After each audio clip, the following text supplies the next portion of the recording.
Panthers, Jaguars coming up. A preview of this Sunday's game in kickoff weekend, week 1 of the National Football League. The Jaguars' offensive debut. What's Liam Coen's attack going to look like? Jaguars' defense making their debut as well against Bryce Young and the Panthers' playmakers. Coach Mark Duffner in studio with us as well. We'll get his thoughts on all that for the first half hour of the program. Liam Coen Show at 5 o'clock. We'll have Boselli and Gladstone again. They've got some splaining to do about that second hour moving ahead. Got some what to do? Some splaining to do. That's an S-P-L-A-I-N-I-G? Apostrophe. I like that. End. I like that. We'll get to that at 5 o'clock on the network. We're on 1010XL, 92.5 FM, Jaguars.com, and Jaguars YouTube. JP Shadrick, Jeff Lageman, Coach Mark Duffner. Oh, my gosh. Mark Duffner. Yeah, absolutely. I've known you forever. He'll be known as Coach forever. Yes, thank you coached so much. us. Thank you very much. Good to see you. Appreciate it. Welcome Better back. to be seen, too. Thank you. Better to be seen than viewed, right? Correct. That's 100%. the old saying. No doubt. Here we are. Week 1, finally here. I mean, what do you think's going through Liam Coen's mind right now? First time head coach in the NFL, finally on the doorstep of week 1. I think he's anxious to get it on. I think he wants game on as soon as possible. I think that's a culmination of a lot of work, a lot of dreams, a lot of focus as far as that's concerned, and I think that the 1 o'clock start can't come too soon for him.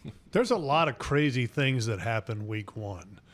And because a lot of it is largely that you don't know what teams are going to look like. As a coach, how do you prepare for that? Jeff, I mean, really what I think is this. You just know there's going to be a lot of unscouted looks. You go through the spring, you go through training camp, really every day is unscouted looks. And so you tell your players, look, trust your principles, what you've been taught, trust your eyes, and let's go play. You can't worry about that. If you do, then you see ghosts out there, and ghosts will distract you. Ghosts. Seeing ghosts is never good. No. For example, Duff, let's say you're preparing for Liam Coen and his staff, okay? You're with the Carolina Panthers as linebacker coach. You're trying to figure out what his offense is going to look like, and maybe if you were on the other side of the ball for the Carolina Panthers, you're trying to figure out what their defense may look like.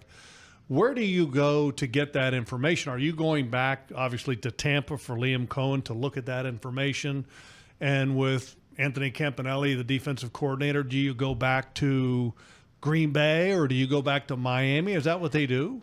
Sure do. As far as Anthony Campanelli, I probably would focus on Green Bay. Sometimes if you go too far back, you are chasing your tail. I mean, who knows what they're going to do? But I try to narrow it down a little bit as far as that's concerned. But in terms of studying Liam, I would be looking at those Tampa games, and I'd be looking at the Tampa offense against similar defenses to us. If there's a defense that's not our front or doesn't operate as much in the same type of coverage schemes that we use, and I'd probably throw that out. But studying what their tendencies and what the guy has thought against similar offense and defense is where you go. I mean, Carolina knows him because they had him in the division. Right. I mean, that's one that they can look right at directly. Right.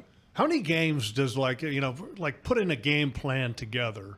I've typically seen 3 games, to where you're looking as a coach to kind of focus in on for the players, because with the players, you don't want to have them over inundated with information. 100%. Yeah. I mean, that's the problem sometimes you do as coaches. You start looking at too much information. You put too much in their pockets, you're going to slow them down. Too much information is part of the opponent. It's an enemy. Yeah. And so I think the 3 to 4 game breakdown is really all you need. Some teams, I've seen them break down more than that, and I just think it's just too much information. You can't get a good you're trying to determine what's their DNA, and you're putting too much in it. I think it's pretty amazing, JP, is that we talk about not wanting to get too much information, but one of the greatest tools in the modern NFL is analytics. And analytics, and with analytics, you can say, okay, we're not going to look at just 4 games. We're going to look at every game they ever had. Just because you're looking at the output numbers, which are simplification, and it's giving you the percentages of, let's say, what kind of a call that Liam Coen may have on a 3rd and 1 to 2. Mm-hmm. I mean, you've probably seen analytics from it didn't even exist to where it is today, which everybody relies on it. I mean, for everything. Yeah, I sure have. I mean, I didn't know anything about analytics when I first came. We didn't have it. It was all by hand and that type of thing. Now there's so much. I mean, there's analytics on how they brush their teeth. Yeah. I mean, so you got to be careful on how much of that information you chase, because number one, it's time consuming. It still comes back, or who are their best players? What do they run? And those are the things we've got to stop. And again, it's also about us, our execution. Especially week one. Absolutely. The lack of knowing what some people may do. I mean, when you talk about principles, principles are everything. Most important thing is play hard, play smart, play tough. Absolutely. That's probably like the three things that coaches always like to say. Anything else, you distort their vision in terms of your players. So real important to do that. PRI Productions, the official event production company of the Jags, has everything you need to bring your next idea to life. Visit PRIProductions.com. We're on 1010XL, 92.5 FM. JP Shadrick, Jeff Lageman, Coach Mark Duffner with us in the first half hour. Each and every week, we've got you all season, right? Oh, yeah, and I'm excited as I can be about it. What a tremendous opportunity for me that I'm very thankful to you guys, the Jaguars, for giving me this chance. Well, here's a big reason why we have you each and every week, because of your film study and preparation of the upcoming opponent. Well, let's dig into the Carolina Panthers, shall we? Yeah, I'd love to. And start off with their offense. You're a defensive-minded coach, certainly. Last year, Bryce Young was benched and then came back and got better, it felt like, statistically as the season went along. What did that look like on film, and how do you defend against Bryce Young and what he brings to the table? Well, what it looked like was improvement. I mean, you could see a more confident player, a more decisive player. His statistics, he was, like 16 touchdowns and 7 interceptions, which was not the case in the first two. His play resulted in a 4-5 record in the last 9 games, and in particular 2-1 in the last 3 games. And he played his best game of the season in their last game of the year against Atlanta, where he had a terrific game, his best game, 70% plus in terms of percentage completion, 3 passing touchdowns, 2 rushing touchdowns. I mean, he led them on a drive in overtime to win the game. Much better play by him. So you saw a much more decisive player. Now, the key for our defense, the Jaguar defense, is contain this guy. I mean, this guy their offense is going to be quick to get it out, quick throws. If he doesn't have it, he's going to tuck it and run it. And he can run. He was our second leading rusher. I think he was 5'8" a carry. So he can make you miss. He's got escapability. Rush lane integrity, not eliminating duck alleys, meaning holes that he can run through in terms of the pressure. And he feels pressure. He's still a young guy, so he's got happy. He's got happy feet. And I think that Anthony will probably employ some disguise. This quarterback still hasn't seen everything in the league, and the more you can make him hold the ball because he's not sure what he sees and how he progresses to how he's going to see and throw, that's to your advantage. Now, don't let disguise lead to your demise, meaning our defense. Don't do too much, but enough to try to distort the vision of this quarterback. Yeah, there's a lot of people that are talking about how he played towards the end of last year. And if you look at like the last 3 games, they averaged like 31 points a game. And he was pretty good.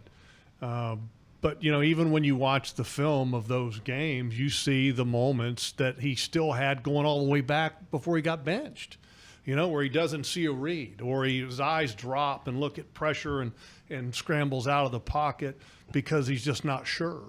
And I think that those qualities still exist. I don't think it's all of a sudden he's completely morphed into this great player. I mean, look at his numbers. His numbers are still pedestrian. I mean, very pedestrian. I mean, for me, if I'm a coach, okay, I'm telling my team exactly what Duff said. He's gotten better. He can hurt us when he moves because they do move him a lot. That's kind of his game. They run a lot of that read option, college football kind of system to get him moving and on the move. But and deep down, I'm sitting there thinking, we got to stop the running back.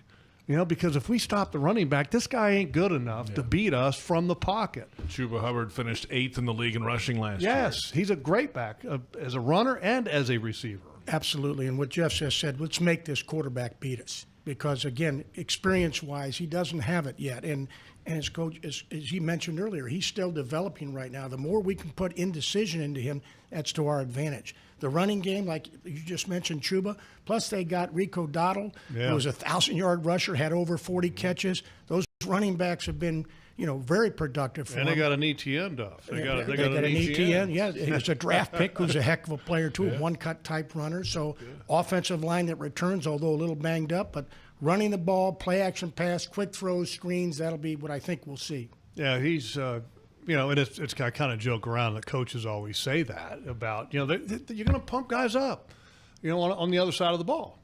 I mean, you are. I mean, because the last thing in your world you want to do is go in there and tell your defense, you know what, this guy really sucks. We just got to worry about the running game, and we don't have to worry about the quarterback. You don't want to say that. Take the rest of the week off, guys. We'll see you on Sunday.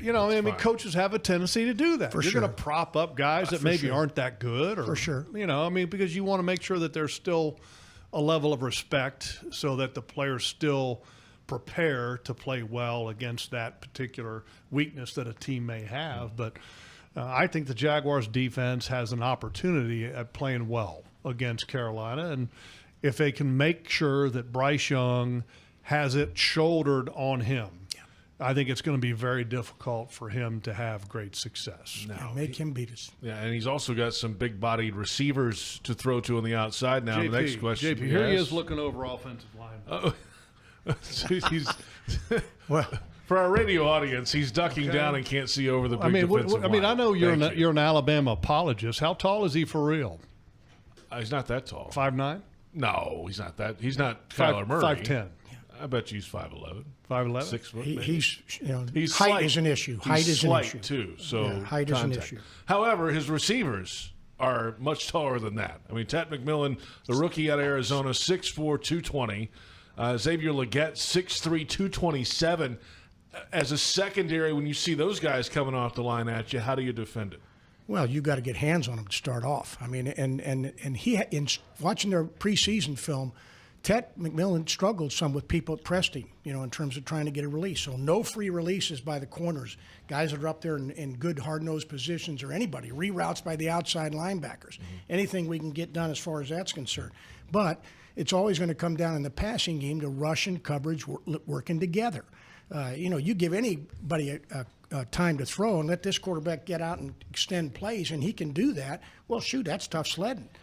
So, again, rush lanes as far as, the front's concerned, discipline as far as that's concerned, good eyes in the back end, and, again, being a little aggressive in terms of trying no free releases by the wideouts. Yeah, the get in his face, jack him up. Yeah. Yeah, I mean, look, when he got a size advantage, it's kind of hard to take advantage of the size if you can't get off the line of scrimmage. So, I mean, look, you've got a couple physical corners that and I'm not even going to Travis Hunter yet. I'm talking about Jarian Jones and Jordan Lewis, Tyson Campbell. I mean, those guys they can be physical at the line of scrimmage. So I hope they get physical with him. But the most important thing is that make him be the quarterback, Bryce Young. Make him be a pocket passer.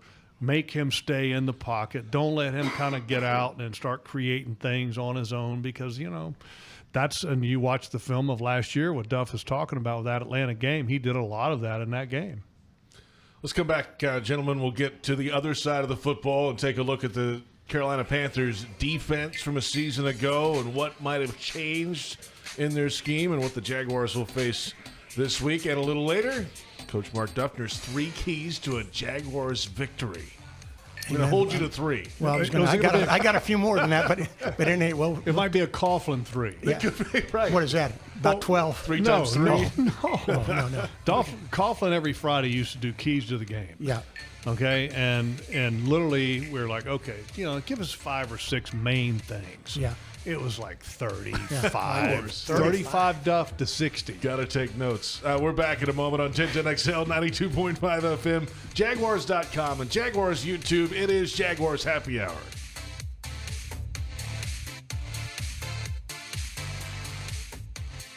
This is Jaguar Hall of Famer Tony Boselli telling you about Heritage of North Florida, Jacksonville's premier roofing and home remodeling company. With over 25 years of trusted experience, Heritage of North Florida has built a reputation for quality, reliability, and craftsmanship. Whether you need a new roof or updating your kitchen or bathroom, trust the pros at Heritage of North Florida to create the perfect place to call home. Mention Jaguars to get $1,500 off your next roof or kitchen remodel when you go to heritagenfl.com. Go Jags. It's game time, Jaguars fans. This season, feed your fandom with the Jaguars sub from Publix, the official supermarket of your Jacksonville Jaguars. Sink your teeth into crispy chicken tenders, boar's head bacon, melted cheddar, sweet coleslaw, and smoky barbecue mayo, all stacked on a fresh white roll. Taste the hype only at Jacksonville Publix locations. Publix, where shopping is a pleasure. The Jaguars bring performance, strength, and passion to every play. And you'll find the same when you bank with EverBank. Open an EverBank Performance Savings account and score serious savings. See what you could earn at everbank.com/Jaguars. EverBank, advantage you. Member FDIC and the official bank of the Jacksonville Jaguars. Are you ready to love how you feel, look, and live in every season? At Elace, we offer more than just luxury med spa treatments. We provide a serene, judgment-free space where you can reconnect with the best version of you. Whether you want to refresh your natural look with Botox or Dysport, pamper yourself with a relaxing hydrofacial, or rejuvenate your complexion with laser resurfacing, our expert team in Jacksonville is here to tailor treatments to your needs. Visit Elace.com today and start your journey to loving yourself. Hey Jags fans, stop dreaming of creating your game day fan cave and build the Jaguars den of your dreams with ZipChair. When it comes to maximum comfort, ZipChair.com is the only place for officially licensed Jaguars recliners, sofas, bar stools, office and gaming chairs, all featuring high-quality embroidered Jags logos. Crack open a few cold ones in the comfort of a ZipChair and make your home the place to be on game day. Head over to ZipChair.com and save 20% today. Use code JagsRadio at checkout. ZipChair.com, furniture for fans. It's game on, Jaguars fans, no matter where you might be. From the backyard to the beaches, the Ford F-150 with available Pro Power on board gives you the power of a mobile generator. So as long as you've got a TV and a signal, you don't have to miss another game. Just one more reason why Ford F-Series has been the best-selling truck in America 48 straight years and counting. Ford, proud partner of the Jacksonville Jaguars. See your local Ford dealer today.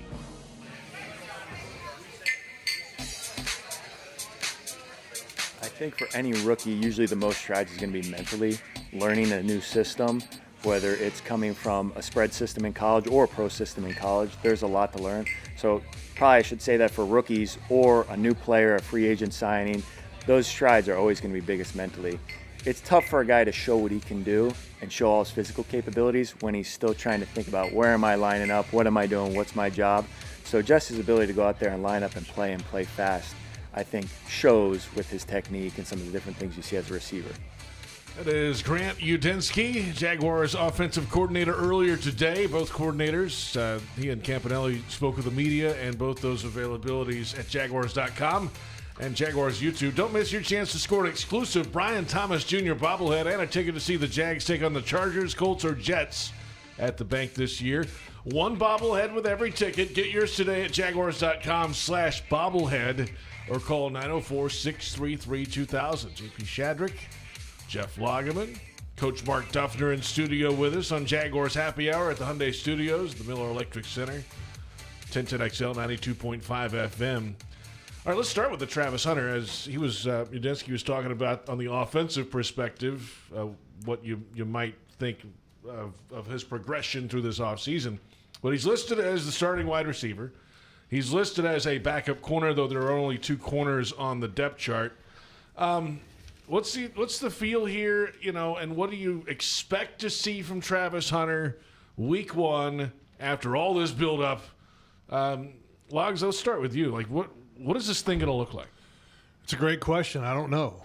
And that's something that I think as a coaching staff you want to keep as close to the vest as possible. But the more film that's out there, the more that opponents will have time to prepare for him. But I think the opponents are going to look at the whole experiment of a two-way player as, look, we're going to wait and just see what it looks like down the road. I don't think an opponent will prepare for anything specific about a two-way player.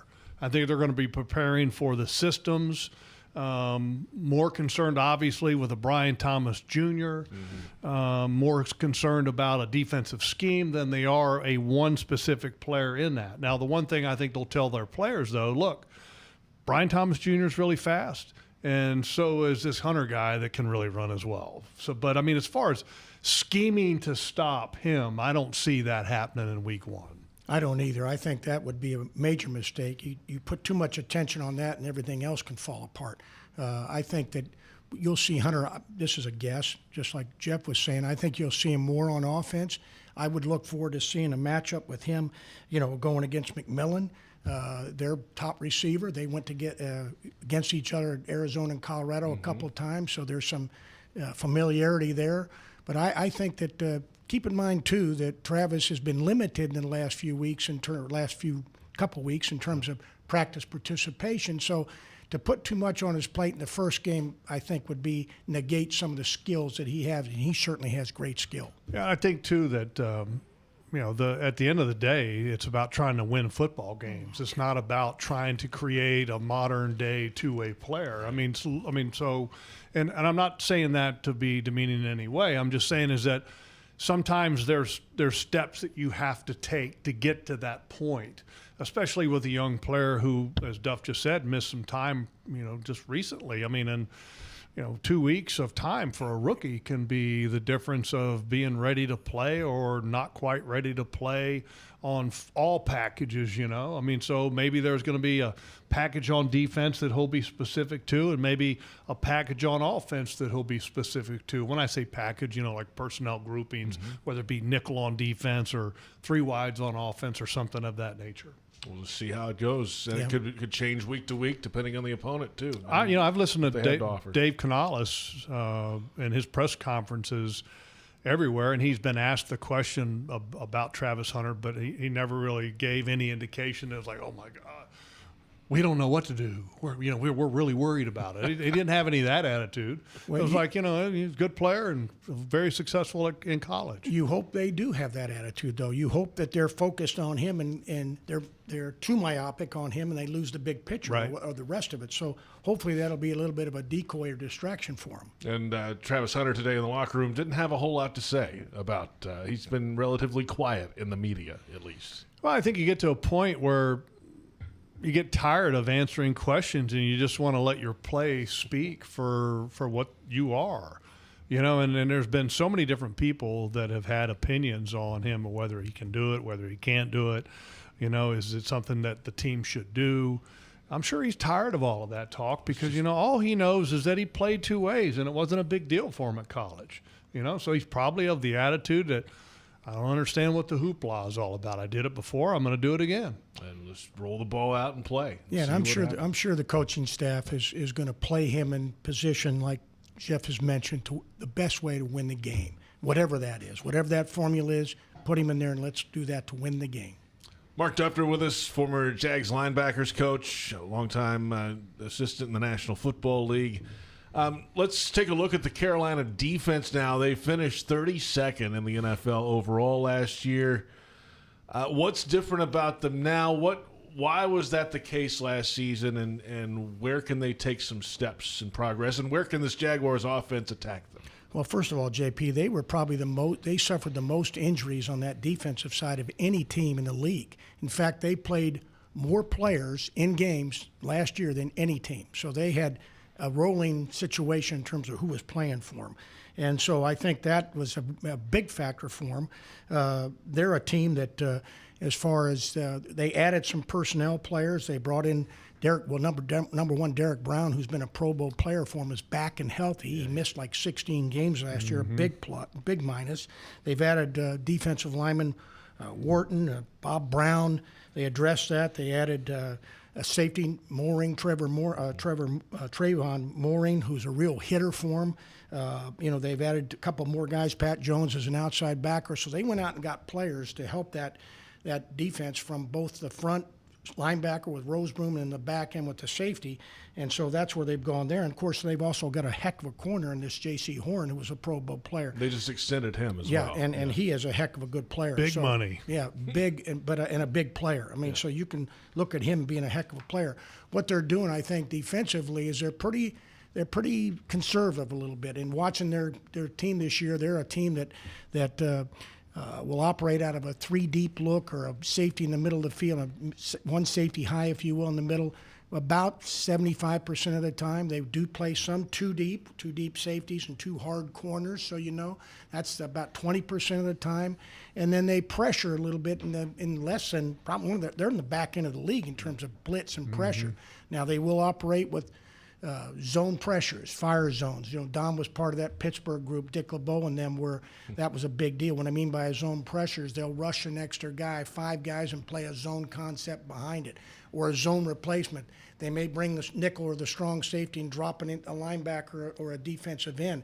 So they'll mix that up a little bit, but they're more, I think, trying to be sound as best they possibly can and get people to the ball. Yeah, the biggest thing that they have going for them is the return of Derek Brown. Big fella. He's the big body in the middle, and I would state the case that you go back to 2 years ago and you watched him play, and that was, I think, they were on the Jaguars schedule that year, so we got to kind of watch him, and I saw a lot of film on him at that time. I thought at that point he was the most dominant run defender, defensive tackle in the league. I'm talking about going back to the Stroud-Henderson days. I mean, this guy is just super, super strong. I mean, not a super dominant pass rusher, but a very good pass rusher. But his play against the run is one of the big reasons why they were the worst team in the league against the run last year. And if I'm the Jaguars, and we know what Liam Coen wants to do, he wants to run the ball. Well, the Carolina Panthers were dead last in the league at stopping the run, so I think that you're going to see a lot of that. And just another little thing here. I mean, look, you're talking about 2 bottom-of-the-barrel defenses from last year. Yeah. The Jaguars were second worst. Carolina was the worst. I mean, just two bad defenses, and so who's going to get better? Yeah. Who's going to be better? I think that's a big battle in this game. Is a battle of defenses to see which one can take that step to get out of that bottom of the barrel. Oof. No question. It was a struggle, both sides. Well, I mean, in different ways. I mean, look, Carolina, when you give up the run yards that they gave up, and I think a lot of that was due in part because teams were a little conservative against them, knowing that they weren't going to score a lot of points with a quarterback who wasn't playing very well for most part of the season last year. So I think as an opponent to them, you're more apt to stick with the run, be conservative, don't beat yourself kind of attitude. And look, the Jaguars' defense last year was just horrendous at giving up explosive plays. So, I think that's going to be something to watch. Are the Carolina Panthers going to be bad against the run this year? And are the Jaguars' defense going to fix their explosive play issues that they had from last year? We'll find out Sunday at 1 o'clock. Well, I guess at 4 o'clock when the game's over is when we'll really find out. Well, you hope we start to see some real positive at 1 o'clock. Yeah. 1:02 to be exact. Carry it through the 3 hours. That'd be great. Mark Duffner, 3 keys for a Jaguars victory against the Panthers. What you got? Well, first and foremost, I think we got to win the line of scrimmage on both sides of the ball. We've been kind of talking about that, whether it's stopping the run or establishing the run. I think that's got to happen. We got to win the one-on-ones when they present themselves both in run and pass situations. The next thing I would say to you is we got to win first down. If you want to win third down and put yourself in good positions to rush or have the ability to move the chains on offense, you got to win first down. So that's going to be a critical component in the ball game, I think, from an X and O standpoint. And then I think we've got to win the takeaway battle. We got to protect the football, and we got to get the ball back. I think if we get those situations where, again, we can operate that way, we'll handle the unscattered looks. We'll be able to make, I think, the in-game adjustments that the coaches are anticipating. We get those, and away we go. So I'm excited about seeing all this come to fruition. You got a lot more notes on your sheet there, but that's 3 big ones. You cut me down on it. I got a few more, but I'll cut it down to 3. I think it'll be real interesting, too, from the standpoint of, do you keep things a little bit simple in week 1? Just to get ready for maybe something that you're not sure of that you see, whether it be from the offensive standpoint or the defensive standpoint. I think that's going to be very interesting. Are coaches more apt to keep things a little bit simple in week 1 because of that? Absolutely, Jeff. Okay. And I think you remember that from when you were playing. I mean, the whole focus here early on in the middle of training camp, alignment, assignment, adjustment. I mean, especially when it is going to be a lot of unscattered looks, flip. I mean, doing that where your guys are confident. You want to see confident play, decisive play, right, which is now going to equal strain, physicality, and finish. All the things everybody talks about. Well, how do you get there? You get there by keeping it simple and letting them play. The hardest thing for me as a player was coming out of the preseason, and you maybe had at most, this is even going back to where, the players aren't even getting this many in nowadays, but you might have a game where you play 23, 24 snaps in a game. Mm-hmm. And now all of a sudden you're getting ready to play a game where you might end up getting 65 or 70. Is getting ready for that challenge of, okay, I know I'm going to be tired, I know I'm going to be winded, but to be able to suck it up, and especially with what could be a very hot day. It's going to be warm, yeah. I think that's going to be key. And then the other thing, too, is I'm going to go back to last year because, in the preseason, you don't ever really face adversity. You don't. Because, the wins and losses, it doesn't matter. Well, now it starts to count, and decisions that are made matter. And can you handle the adversity in a game? You go back to last year when the Jaguars went down to Miami, you had one moment of adversity and you shriveled. Can you handle the adversity in the game, whatever that is, whether it's a giveaway, whether it's a negative play, whether it's a penalty, whether it's a bad call that doesn't go your way? How do you handle that as a coach and as a player? And that's going to be key. Yeah, and I would suspect that the coaches have addressed just what you're talking about, because I think that, from what I've heard, that was a little bit of an issue last year here, and it is for every team, really. Yeah. And you never know how you're going to respond to it. Well, you can talk about it, but you've got to practice it. You've got to put them in situations where you have sudden change, or where a penalty moves us back, or whatever the case may be. You've got to practice those so they go through them. It's got to be more than lip service. And so but still, nothing replaces the game setting. I got one more. It was more than a little bit of an issue, by the way, last year. That's another story. I'm with you. Yeah, I'm with you. Anthony Campanelli making his debut as a defensive coordinator. Okay, got a head coach also making his debut as a head coach. But specifically about Campanelli, what's this first game like to where you're behind the console, so to speak, and you're the one making the play calls, you're the one running the show? How big of a challenge is that to go from not doing that as a positional coach to being the man? It's a big one, and thank God he had a couple preseason games, to go through that. And then also where they had moved the ball in practice where he had to make calls. Repetition cannot be underscored. You got to rep these things. You got to get the experience. And so, again, dovetailing what you said earlier about trying to keep it down, I think the players will play faster if he does it. He'll call the game faster if he has less. He'll be more confident in the calls he's going to make. I'm suggesting that he's already met with the defensive players today and maybe even tomorrow, going over the game plan. And if there's any gray, it's out. Throw it out of the game plan so they can play. It's nice. I like this thought. I like that thought. If it's too much, it's out. Play fast. Coach, we'll talk to you again next week. Appreciate the time as always and the insights, sir. I look forward to it. And again, I've had a blast. Thank you very much. Coach Mark Duffner with us each and every Thursday, and plenty more ahead. From the backyard to the beaches, the Ford F-150 with available Pro Power on board gives you the power of a mobile generator. Ford, proud partner of the Jacksonville Jaguars. See your local Ford dealer today. We're on Tension XL, 92.5 FM, Jaguars.com, and Jaguars YouTube. And this is Jaguars Happy Hour. That okay? Tell me. This is Jaguar Hall of Famer Tony Boselli telling you about Heritage of North Florida, Jacksonville's premier roofing and home remodeling company. With over 25 years of trusted experience, Heritage of North Florida has built a reputation for quality, reliability, and craftsmanship. Whether you need a new roof or updating your kitchen or bathroom, trust the pros at Heritage of North Florida to create the perfect place to call home. Mention Jaguars to get $1,500 off your next roof or kitchen remodel when you go to heritagenfl.com. Go Jags. It's game on, Jaguars fans, no matter where you might be. From the backyard to the beaches, the Ford F-150 with available Pro Power on board gives you the power of a mobile generator. So as long as you've got a TV and a signal, you don't have to miss another game. Just one more reason why Ford F-Series has been the best-selling truck in America 48 straight years and counting. Ford, proud partner of the Jacksonville Jaguars. See your local Ford dealer today. Watch the game, host your crew, or just unwind at BC Grill and Patio at Shadrick Jacksonville.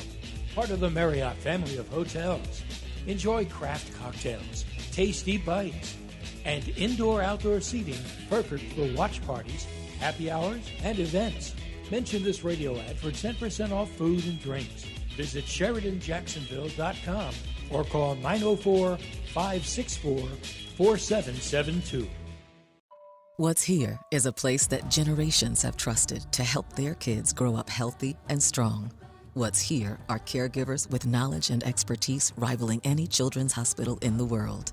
What's Here is the only Level 1 pediatric trauma center in our region. What's Here is Wolfson Children's Hospital, with the technology, research, and dedication to save and change countless young lives. Wolfson Children's, always here. Visit wolfsonchildrens.com. Is your organization ready to tackle its toughest challenges? For 3 decades, CSI Companies, based in Jacksonville, has been the trusted workforce partner for leading healthcare and technology providers nationwide. Whether finding the right talent for a specific job, advising on a strategic project, or offering seamless managed services, they tailor every solution to fit your needs. CSI brings trusted expertise and a people-first approach to your organization. Get the job done right. Together, we go further. Learn more at CSICompanies.com. It's game time, Jaguars fans. This season, feed your fandom with the Jaguars sub from Publix, the official supermarket of your Jacksonville Jaguars. Wow! Sink your teeth into crispy chicken tenders, boar's head bacon, melted cheddar, sweet coleslaw, and smoky barbecue mayo, all stacked on a fresh white roll. Taste the hype only at Jacksonville Publix locations. Publix, where shopping is a pleasure.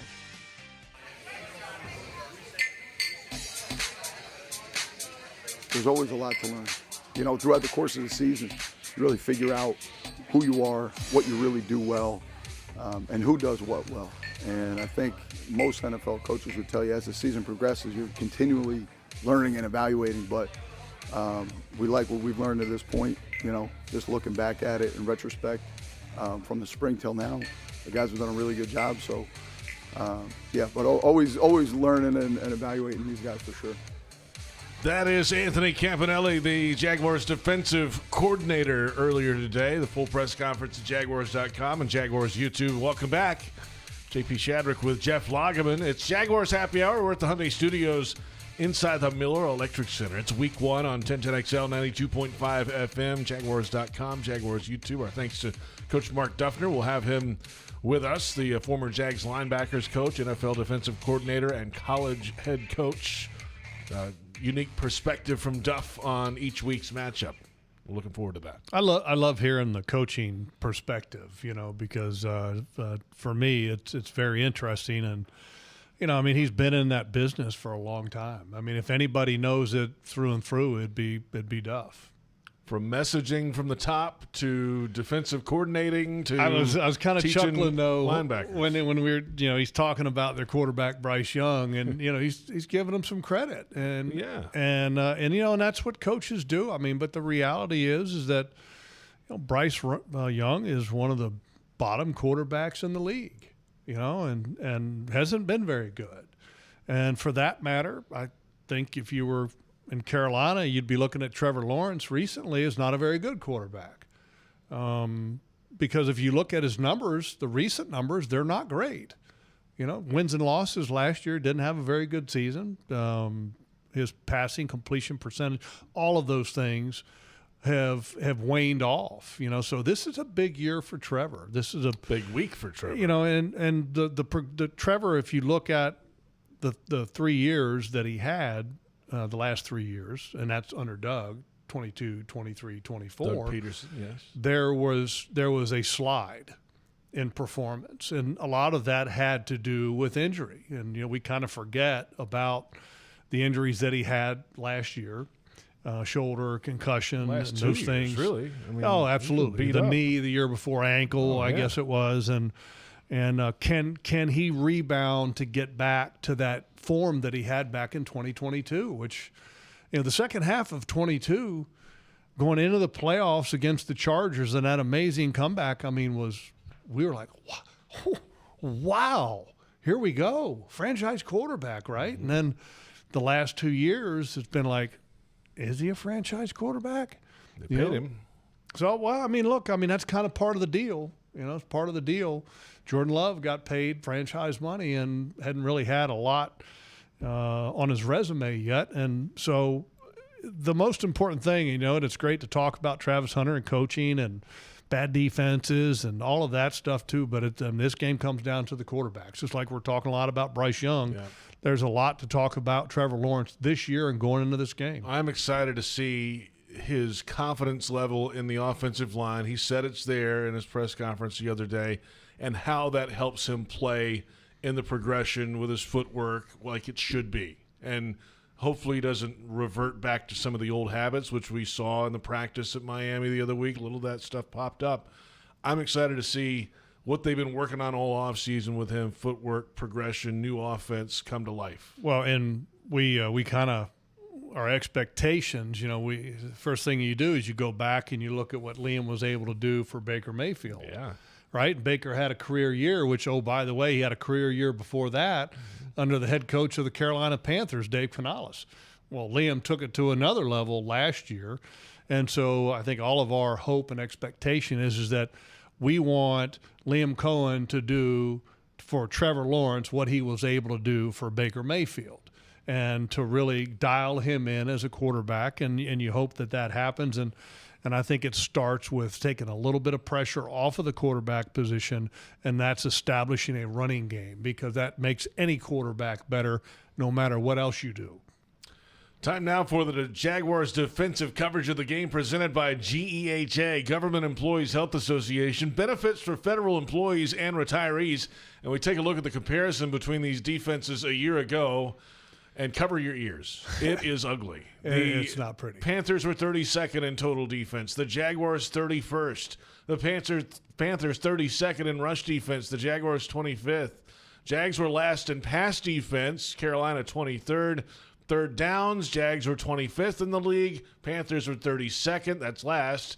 And the Jaguars had only 9 takeaways. Nine takeaways. Yeah. 32nd last in the league. The Panthers were tied for 20th with 17. That's still not good either. No. So hopefully the Jaguars group will improve their numbers starting this week. Well, I think both sides are expecting big improvement, and which side gets it, hopefully the Jaguars get it on Sunday against Carolina at home. But, this defense has got a lot of work to put in, and there's a lot of pieces that are new. And then some of them, Eric Armstead, Mason Smith, have not really been available or been showing you the production or the possibility of being good because they've been injured and out of the lineup. So a lot of those things we don't know. And what's the role of Travis Hunter in that whole scenario?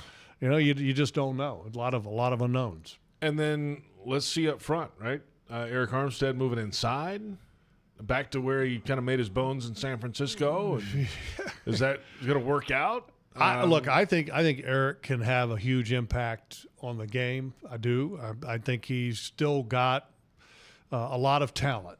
Now, how much fuel does he have left in the tank? I think we're going to find that out.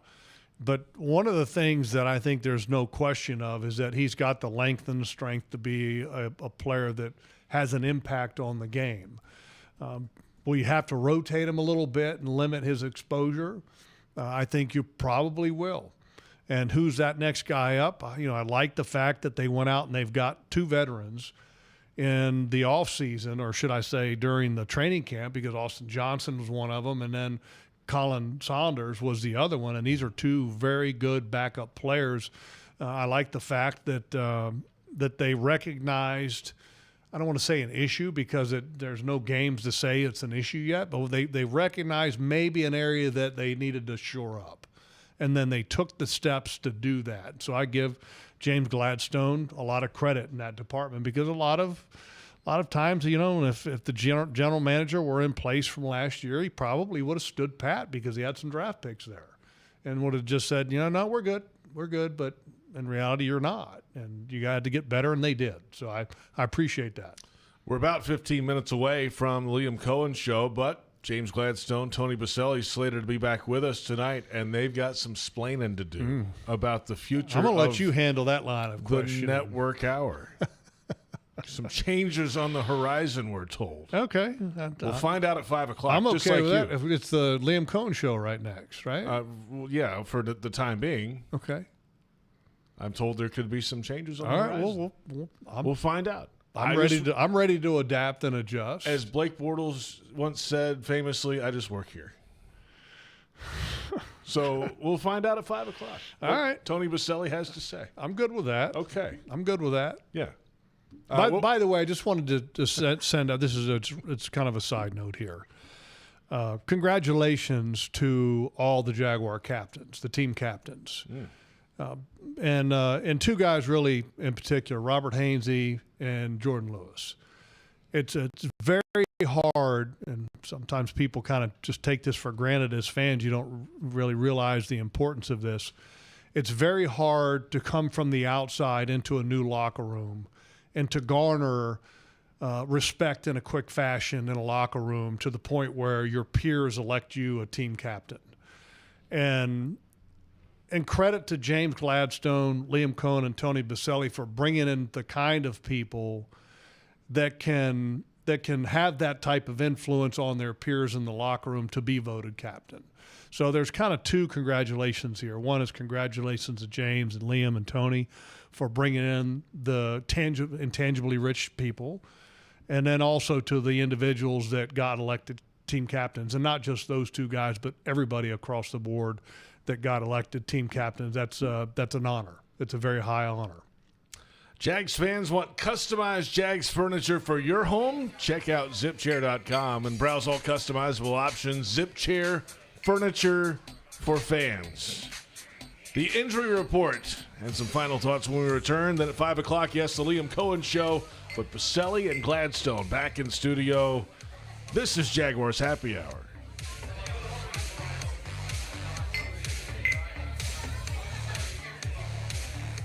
This is Jaguar Hall of Famer Tony Boselli telling you about Heritage of North Florida, Jacksonville's premier roofing and home remodeling company. With over 25 years of trusted experience, Heritage of North Florida has built a reputation for quality, reliability, and craftsmanship. Whether you need a new roof or updating your kitchen or bathroom, trust the pros at Heritage of North Florida to create the perfect place to call home. Mention Jaguars to get $1,500 off your next roof or kitchen remodel when you go to heritagenfl.com. Go Jags. It's game time, Jaguars fans.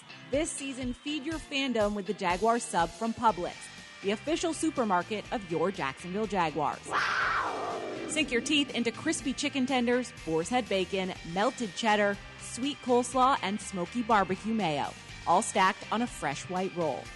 Taste the hype only at Jacksonville Publix locations. Publix, where shopping is a pleasure.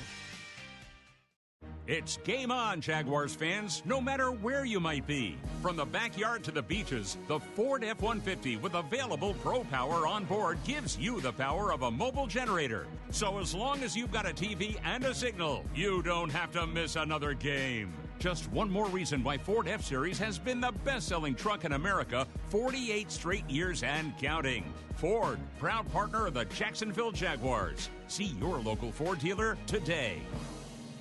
Frank Frangie here. When you want barbecue in Jacksonville, you want Bono's Pit Barbecue. You can find Bono's locations all around town and on game day at Everbank Stadium, because Bono's is the official barbecue of the Jacksonville Jaguars. Over 70 years of authentic Southern Pit Barbecue. We are the local barbecue joint in BBQval for generations of people in Jacksonville. Go to bonosbarbecue.com to learn more or call 904-880-8310 today. And remember, if you don't see a pit, it ain't legit. Are you ready to love how you feel, look, and live in every season? At Elase, we offer more than just luxury med spa treatments. We provide a serene, judgment-free space where you can reconnect with the best version of you. Whether you want to refresh your natural look with Botox or Dysport, pamper yourself with a relaxing hydrofacial, or rejuvenate your complexion with laser resurfacing, our expert team in Jacksonville is here to tailor treatments to your needs. Visit Elase.com today and start your journey to loving yourself. The Jaguars bring performance, strength, and passion to every play. And you'll find the same when you bank with EverBank. Open an EverBank Performance Savings account and score serious savings. See what you could earn at everbank.com/Jaguars. Everbank, advantage you. Member FDIC and the official bank of the Jacksonville Jaguars.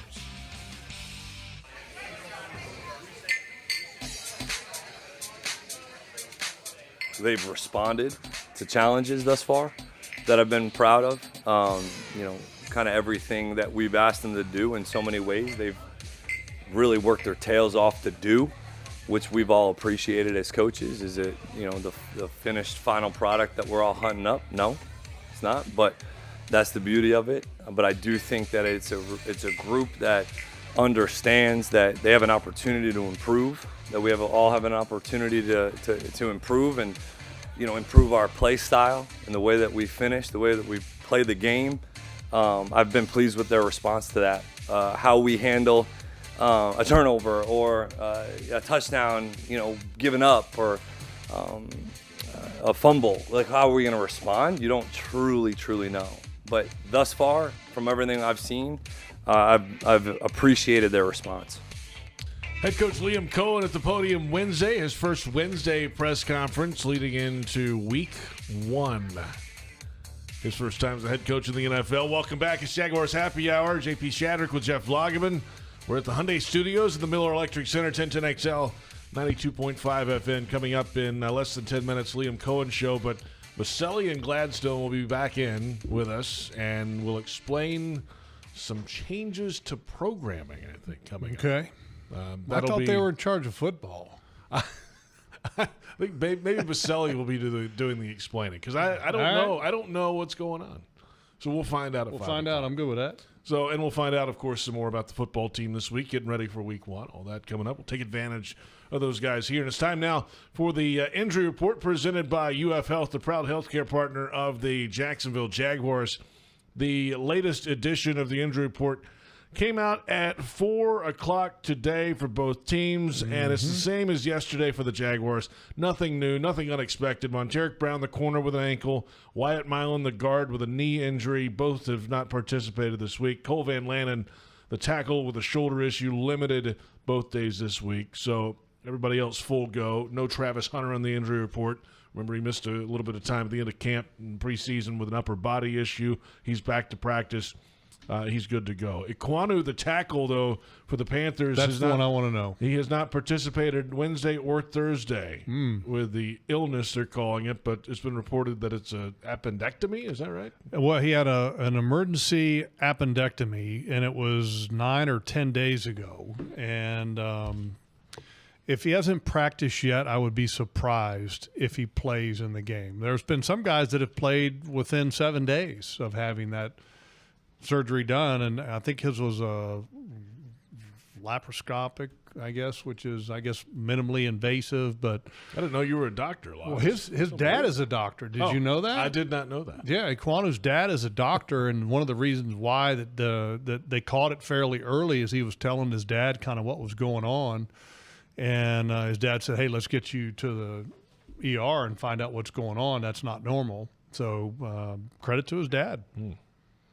Helping him catch it early. You know, Josh Hines-Allen's 2.5 sacks away from the franchise record. Pretty cool. Who owns the franchise record, by the way? Is it Brackens? T-Brack.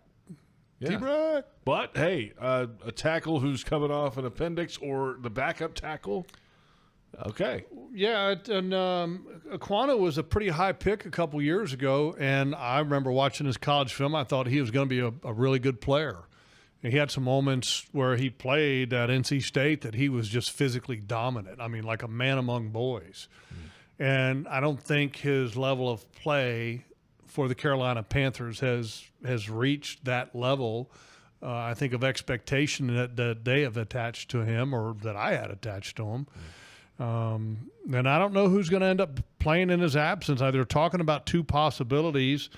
Brady Christensen and Josh Nijman, I think is how you pronounce his name. Those two guys, either one of them could be the starting left tackle if, in fact, Ikwanu does not play. Both starting guards are on the injury report as well this week. Yeah, but I mean they're limited. I don't think it's a big deal. Both have been limited. Both one has a days. shoulder, one has like a foot or an ankle. Yes.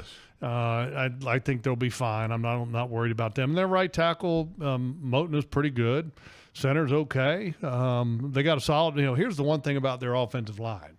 I think they're almost all of them are returning from last year, which is that's a big not very common in the NFL to have a whole offensive line group returning. Another corner, Damari Mathis, who's deep on the depth chart with a knee issue, limited yesterday, did not participate today. In addition today, though, Ashawn Robinson, 10-year defensive end, groin issue, was not on the report yesterday, limited today. So that's always eye-opening.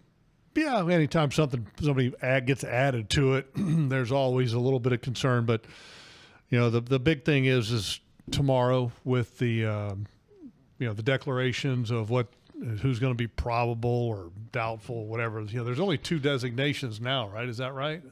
They've limited the amount of designations There used for to be injuries. like 3 or 4. Yeah, they've limited it. So we'll see tomorrow where they're at, and then Sunday. The good thing is the Jaguars, for the most part, are pretty healthy going into the season opener. That's a real positive. You got to get to the starting line before you can even think about the rest of the season. No, and unlike look at the Carolina Panthers. They had Jalen Coker, a wide receiver that went to IR just recently with a quad injury, and then they kind of were expecting to have him, and that's one of the reasons why they traded Adam Thielen back to the Vikings where he played at for many years.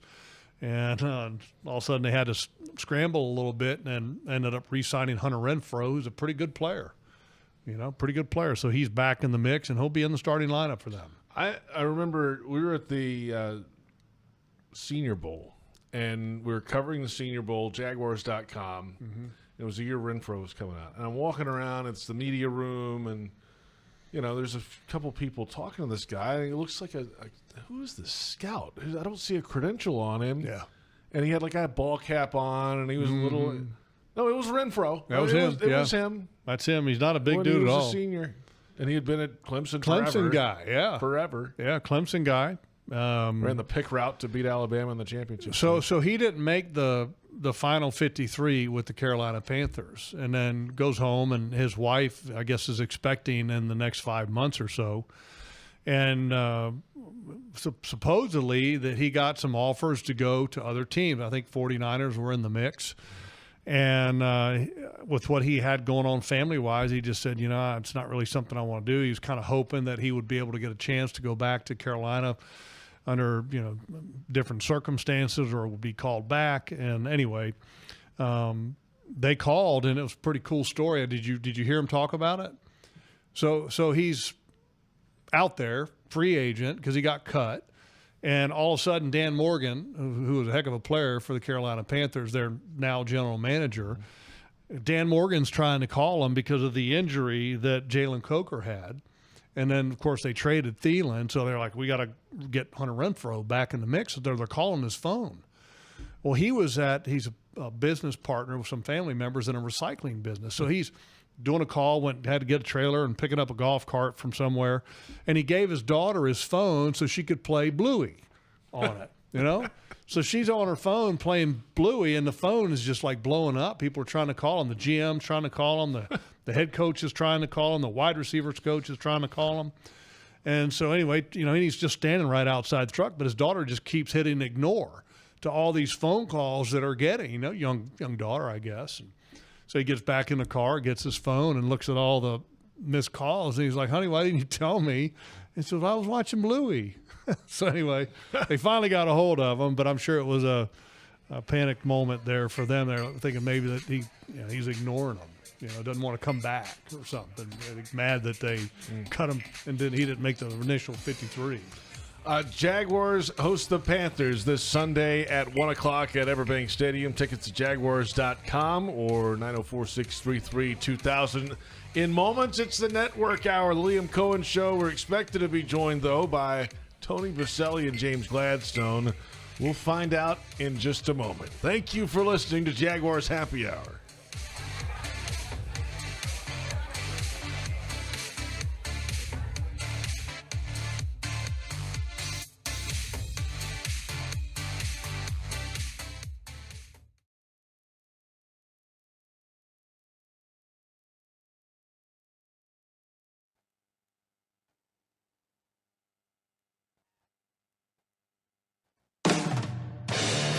Welcome to the Liam Coen Show, presented by Fresh from Florida.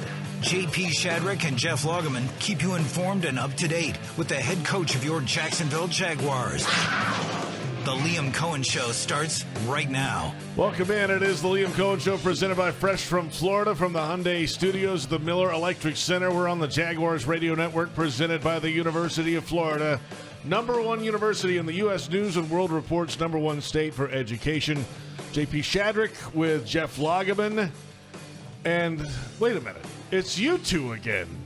Tony Boselli and James Gladstone in studio with us. Here we go, in baby. Week 1. Tony, what the hell's going on?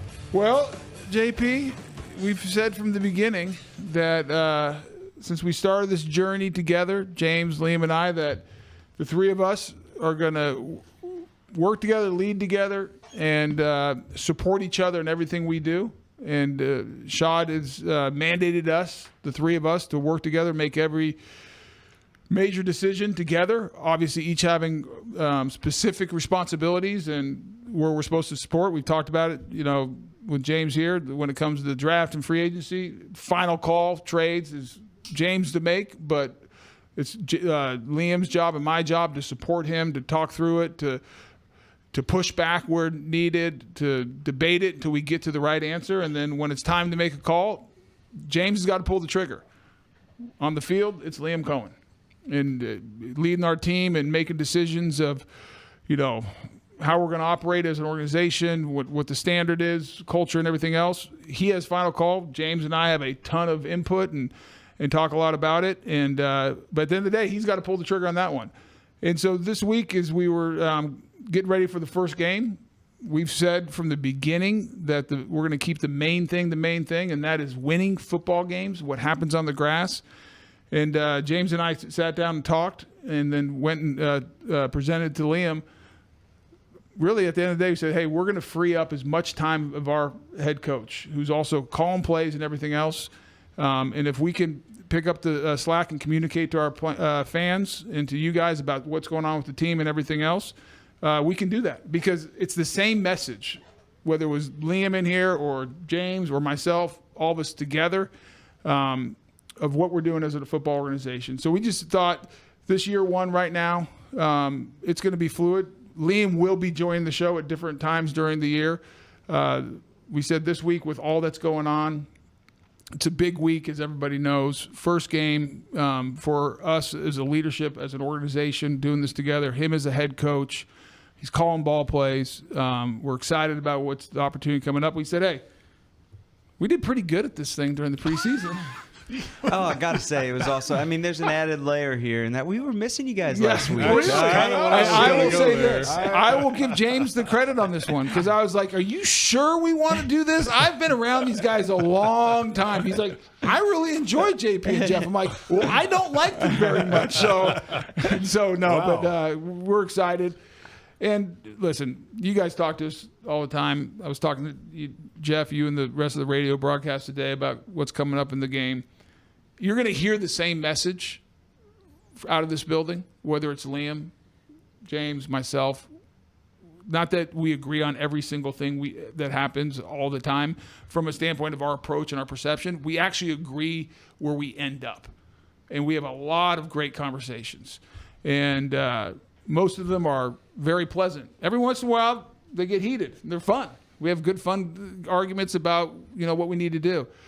But I can honestly say, to date, every time we walk out of the room, the three of us are lockstep of what the right decision is for the organization. Because I told you guys this from the beginning, and I think Liam has said it multiple times in different ways. I've heard James talk about it different ways. We are going to do what's best for the Jacksonville Jaguars as an organization to win football games. That's all we are about. That's all we care about, is putting the best product on that field for our fans, our partners, our ownership, all our teammates. When we talk about teammates, it's you guys, everyone who's a Jacksonville Jaguar. Like, that's what's most important, because what do we all want? We want to win football games. And that's what we're about, and that's what we're gonna do everything we can to give us the best opportunity to do that week in and week out. You guys will be with us most weeks, as you said. Coach Coen will swing through when he can as the season moves along. And that means we have to rebrand the show, though. Yeah, we're gonna get longer the new Liam Coen name. Show. It's a new name. I was gonna mess it up. Can we So I'm gonna take votes? We could. Well, there's not really votes. This is kind of a this is a done dictatorship. deal. Are you sure? I mean, look at this guy. There's no voting here. Oh, We can get a poll out there for the fan base. there's no vote. Like, listen, James is much more. He's very much inclusive. He's helping me become more open-minded about the approach of how we do things. Yes, he is. Now, it's a weakness of mine, Jeff, as you know. Shall I share the new name? Yeah, of the please show? do. hear it. Jags HQ is the name of the show. Well Let's said. go. We're in the headquarters. I would have voted for that. Yeah, I like that. You know what James wanted it to be? What? He wanted it to be continued to be the Liam Coen Show and Liam never to show Just up. never. Just like, what's wrong with him? Wait a minute, does the 5 rule somewhere fit in any of that? That's definitely taking credit. Wow. All right. Well, here we are. It's week 1. Logs, the Panthers are coming to Oh, town. I love it. I love it. So you guys watched the film a ton. Also talked to Liam a ton. Carolina Panthers with a young quarterback. Yeah, you can borrow that. Yeah, you can take. Do you Yeah, not you can know take who's that. on the team? I do, but I just like seeing it. You know me with names, JP. I can't believe that you've missed radio so much, Tony. I mean, you've gone to the top of the organization almost. We're right back. And now you're right back where you started. It's just sucks you Magnetic. right Back in. I tried to get away. magnetic. I tried to get away. Think you're So out? it's a quarterback league, okay? And you guys are getting ready to face the first overall pick in the draft from a couple of years ago. What do you guys see in him?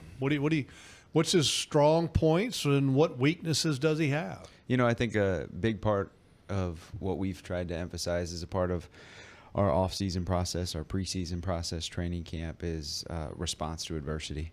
I think for Bryce Young, he's gone through some adversity early in his NFL career, and he's bounced back. He finished the season last year on a high note, and his mobility, his ability to evade and manipulate the pocket a bit is something that you got to account for.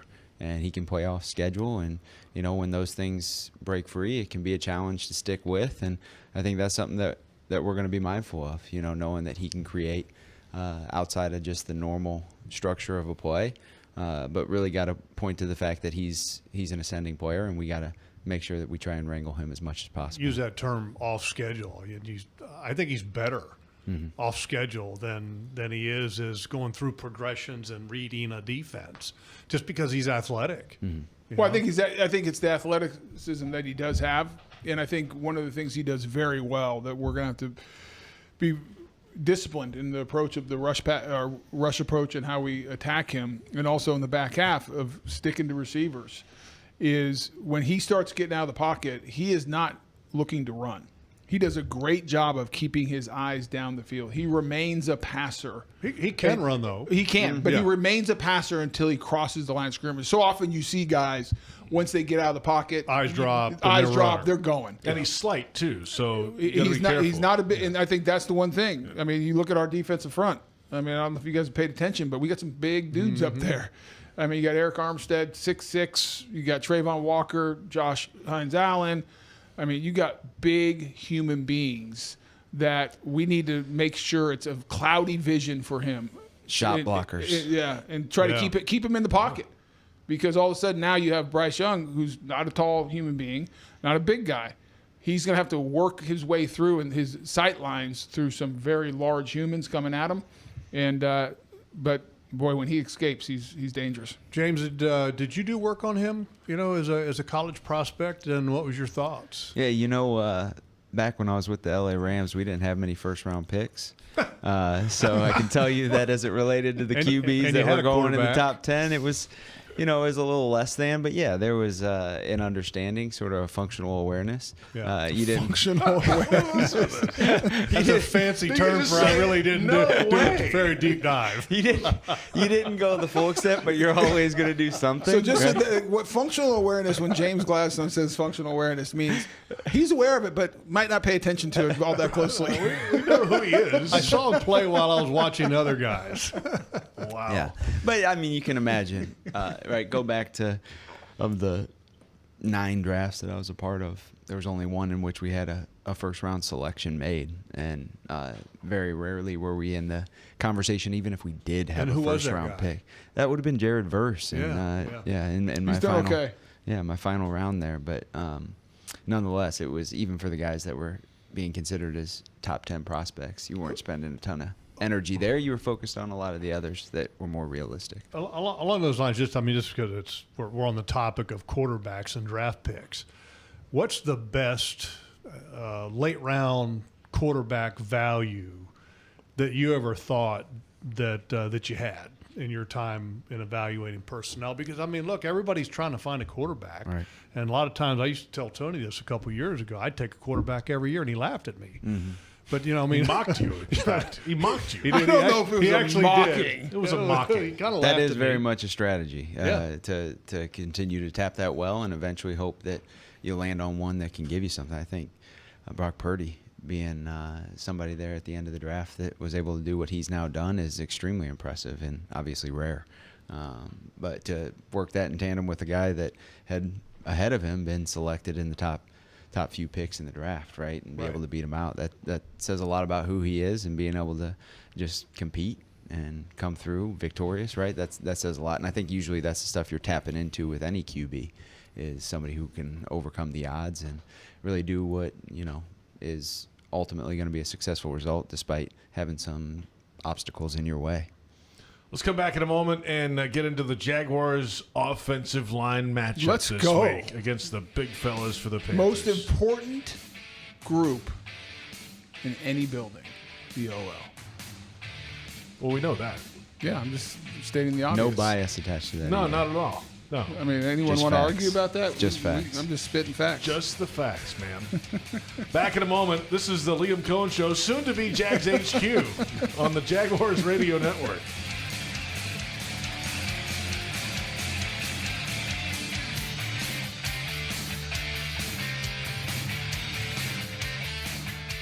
The Jaguars bring performance, strength, and passion to every play. And you'll find the same when you bank with EverBank. Open an EverBank Performance Savings account and score serious savings. See what you could earn at everbank.com/Jaguars. EverBank, advantage you.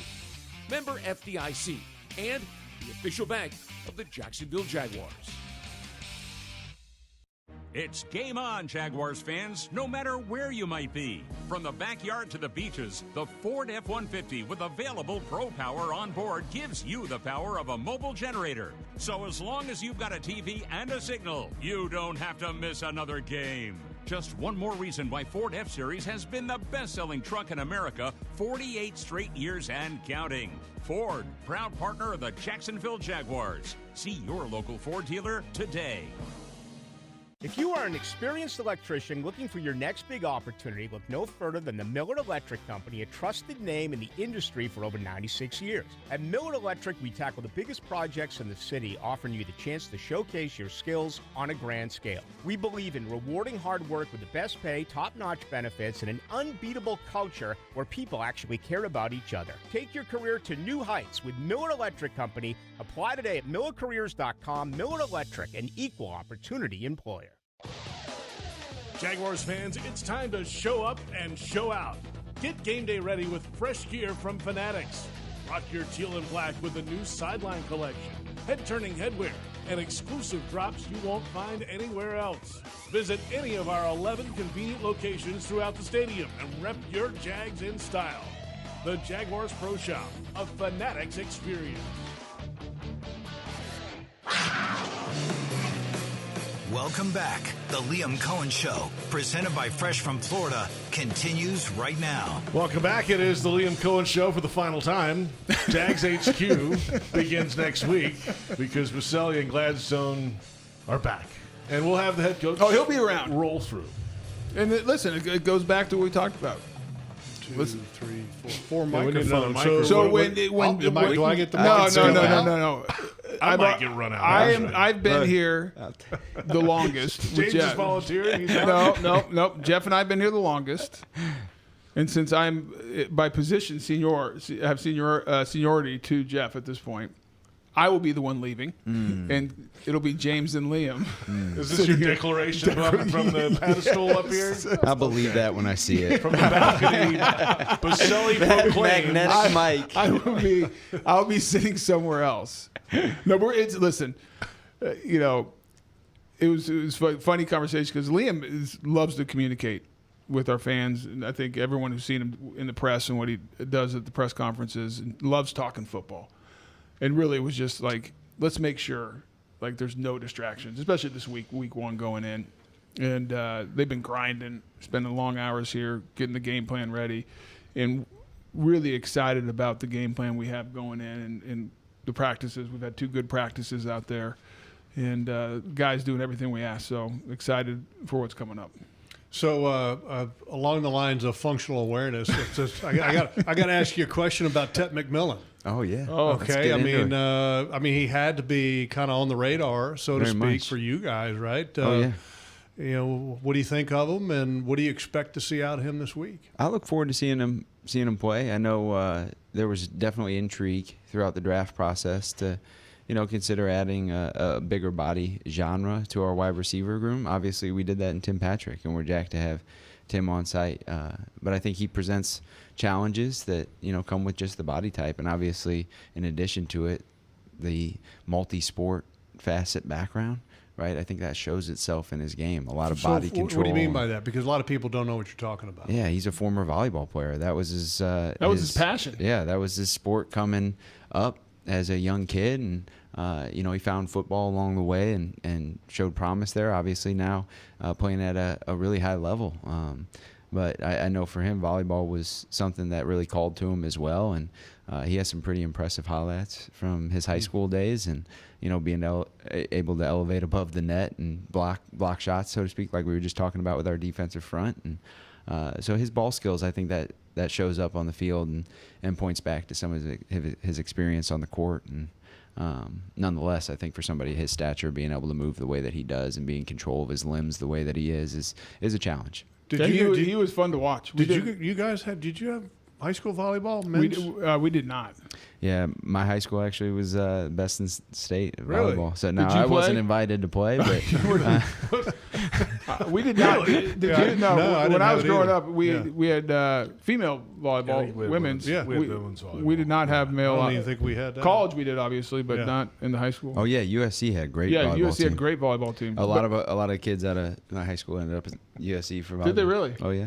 Yeah, in watching Tet on tape coming out, leading the draft, everything James said is right, and he's going to be a challenge. I mean, he runs well for a guy his size, and the route running ability, for a young receiver is pretty good, and he's a good football player, and he's someone we'll have to account for, and it'll be an interesting matchup for our corners. And Xavier Legette on the other side too. Right. I mean, another big body, another dense human being, right? And it's a little different skill set than T-Max, but nonetheless presents its own challenges. And they got a nice little I do like the idea of varied genres within a position group, and they got it right now. Even though Hunter Renfrow, who had originally been released as a part of their roster reduction, he presents a totally different skill set than the other two. And so obviously you got to just be prepared for seeing a few different looks and how those skill sets are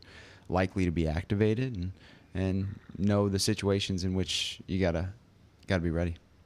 Now the Panthers, though, I think that, just guessing here, but it's probably not a guess, they're going to go for the run game, just like you guys probably want to run the ball. I mean, Chuba Hubbard, pretty good back. 8th in the league last year in rushing. Got an offensive line for the most part that's going to be returning, and obviously the injury at left tackle. Mm-hmm.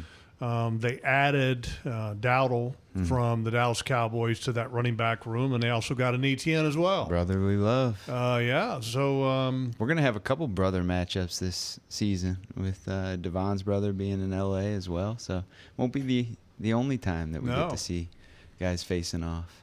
Are they wired to run the ball? I mean, when I say wired to run it, I mean there's some people that pay lip service to running the ball. And there are certain people that are really committed to running the football. Are they committed to running the football? Yeah, here's the exciting thing from my perspective. Obviously, they're going into a second season under the new leadership group, right? And I think they're emphasizing physicality in the run game in a very similar way that we're emphasizing physicality in the run game. And so what's exciting for me is that we get to see that come head-to-head in our first game day action as a 2025 football team. And so because we've been talking about that a lot and facing an opponent who has been talking about that a lot, we get to see how those match up and whether or not one team can show itself better or worse, right? And so from my vantage point, I do think that while they've been emphasized from both programs, now we get to actually see whether or not there's proof. And you look at where they've invested, too, in those two big guards. And so there's a commitment. You know, you got Chuba Hubbard, who we talked about, who had a great year last year. But then you look at the investment just from where they put their dollars in those two big guards and two big physical guys. And they got Moten at the right tackle, who's a good pro. With injury at left tackle, we'll see what happens there. He had the appendicitis surgery. It'll be 2 weeks Sunday, so whether he can come back or not, we'll find out Sunday. But they're a team that, and like James said, the talk out of camps about physical. And the fun thing for me as an offensive lineman is like all the talking's fine. And we've been preaching it here. I'm sure they've been preaching it there. But at the end of the day, we're going to find out who the more physical team is and who can really show up Sunday and play that brand of football. All right, we'll come back in a moment, and we will get to this Jaguars offensive line against this Carolina defensive front and some final thoughts. How long we got you? The whole hour, right? Since we changed the whole show, right? We might as well do the whole hour. We'll go to 35-40, just like we took, like 3/4, 45. 3/4 is 45. Okay, we'll go just Whatever relax. the natural break point. Yeah, natural. We'll know. We'll know. We'll have a feeling when it's over. We're going to find out one way or another. When we're no longer here, you know it's over. The Liam Coen Show. HQ. Soon to be Jags Just be in flux. It's Jags HQ on Jaguars Radio.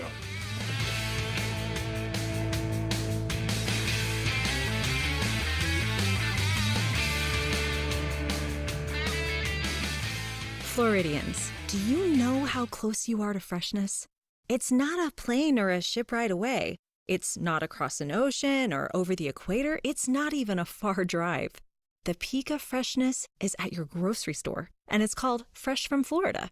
Fresh from Florida is local produce grown by farmers right here in our own state, meaning it's always fresh, always in season, and always mouth-wateringly good. Look for the sunny Fresh from Florida logo or ask for it by name where you shop. What's here is a place that generations have trusted to help their kids grow up healthy and strong. What's here are caregivers with knowledge and expertise rivaling any children's hospital in the world. What's here is the only Level 1 pediatric trauma center in our region. What's here is Wolfson Children's Hospital, with the technology, research, and dedication to save and change countless young lives. Wolfson Children's, always here. Visit wolfsonchildrens.com.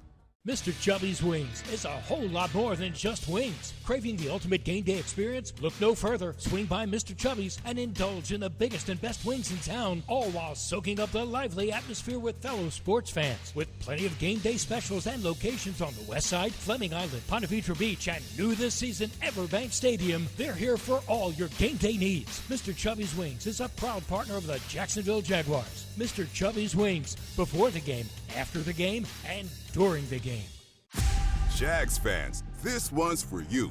If you've got MyGate rewards, you're all rise. Meeting QB1 himself, Trevor Lawrence, at Everbank Stadium with 3 friends by your side. With the MyGate Rewards Gatorade Club, every 5 Gatorade items you purchase equals 1 entry toward your chance to win. Stack them up and score big. See store for details. Gear up for the season. Gates got you.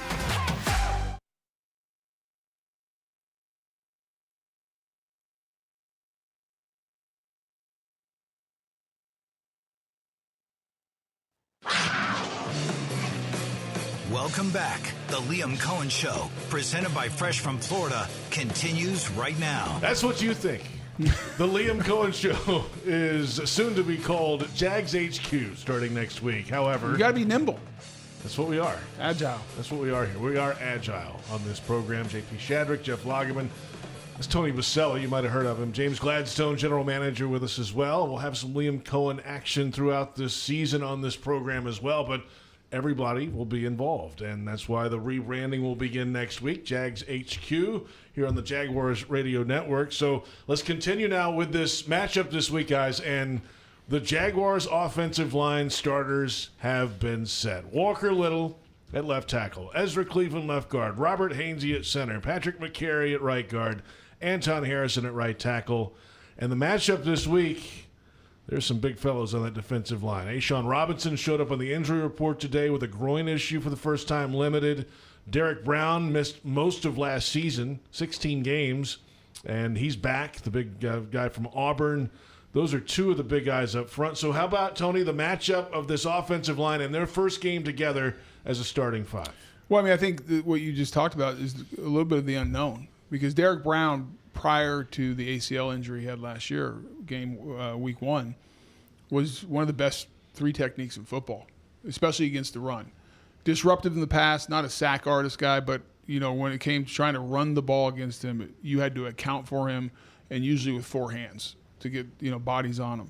Now the big question is, and Jeff, you've been through an ACL, I have as well. What is he like coming back early in the season? Did he have an ACL or a meniscus repair? I thought it was ACL and meniscus. I don't know. We'll find out the exact thing. We're going to Google that right now. Because I knew it was the knee. But the reality is it was a significant knee where it cost him, and he only played a couple snaps in the preseason. Yeah. And so the question is what is the status of that knee, and what does it look like coming back? When he was healthy, dominant against because he is a dominant player when healthy. And week 1, you just don't know. Yeah. AI says he suffered a season-ending torn meniscus. Okay, so it was the full meniscus. Yeah, I thought it was meniscus. And so you look at him, and if you assume that he is, and I think you have to as an offensive line going in, you have to assume it's Derek Brown that was prior to the knee injury. And if that's the case, you got your hands full. And he's a guy, he's one of those guys in this league that can change the entire game. He's got a really good coach, too. He does have a good coach. Todd Wash was here for a number of years. We like him personally, good guy. Yep. I know some of our fans don't love him as the defensive coordinator, but that's okay. But he's a handful. And then Ashawn Robinson's another guy. You know him well, Alabama kid. He's 10 years in the league now. Yeah, but he's another huge piece. So you got these two huge bodies, and when you want to run between the tackles, you better be physical. I got a lot of respect for Ashawn after a few years in Los Angeles with him, and I think he was a sleeper element to the win in the Super Bowl versus the Cincinnati Bengals and being able to halt their run in that game. And there were a lot of quiet plays if you're just watching from the sidelines, but if you're really focused, him forcing a lot of action to the perimeter and being able to wrangle those backs in that setting. So he does a great job in just remaining stout and disrupting the natural order of any run fits for or even any of our pass and landing spots for our offensive line. But I think the depth of that group on the interior also has to be acknowledged. They were a poor run-stopping team a year ago, and they addressed it throughout the course of the offseason, and Bobby Brown and also Wharton. Bobby was somebody that we drafted in Los Angeles, another big body that remains stout in the run game, and then Wharton is one that causes a lot of havoc and disruption, very quick, and sort of pairs well with those other guys because he is somebody that's going to not always remain sound within his run fits, but is going to disrupt some stuff and force it to look more chaotic than you would prefer as an offense. What do they have on the edge? They can test the tackles because they kind of use a combination of true ends and linebackers. No, that's a great point, and they accounted for that through pro free agency in the draft.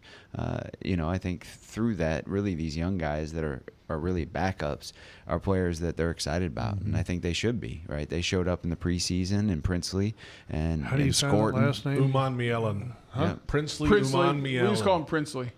Princely Uman Mielen. Uman Mielen. Yes.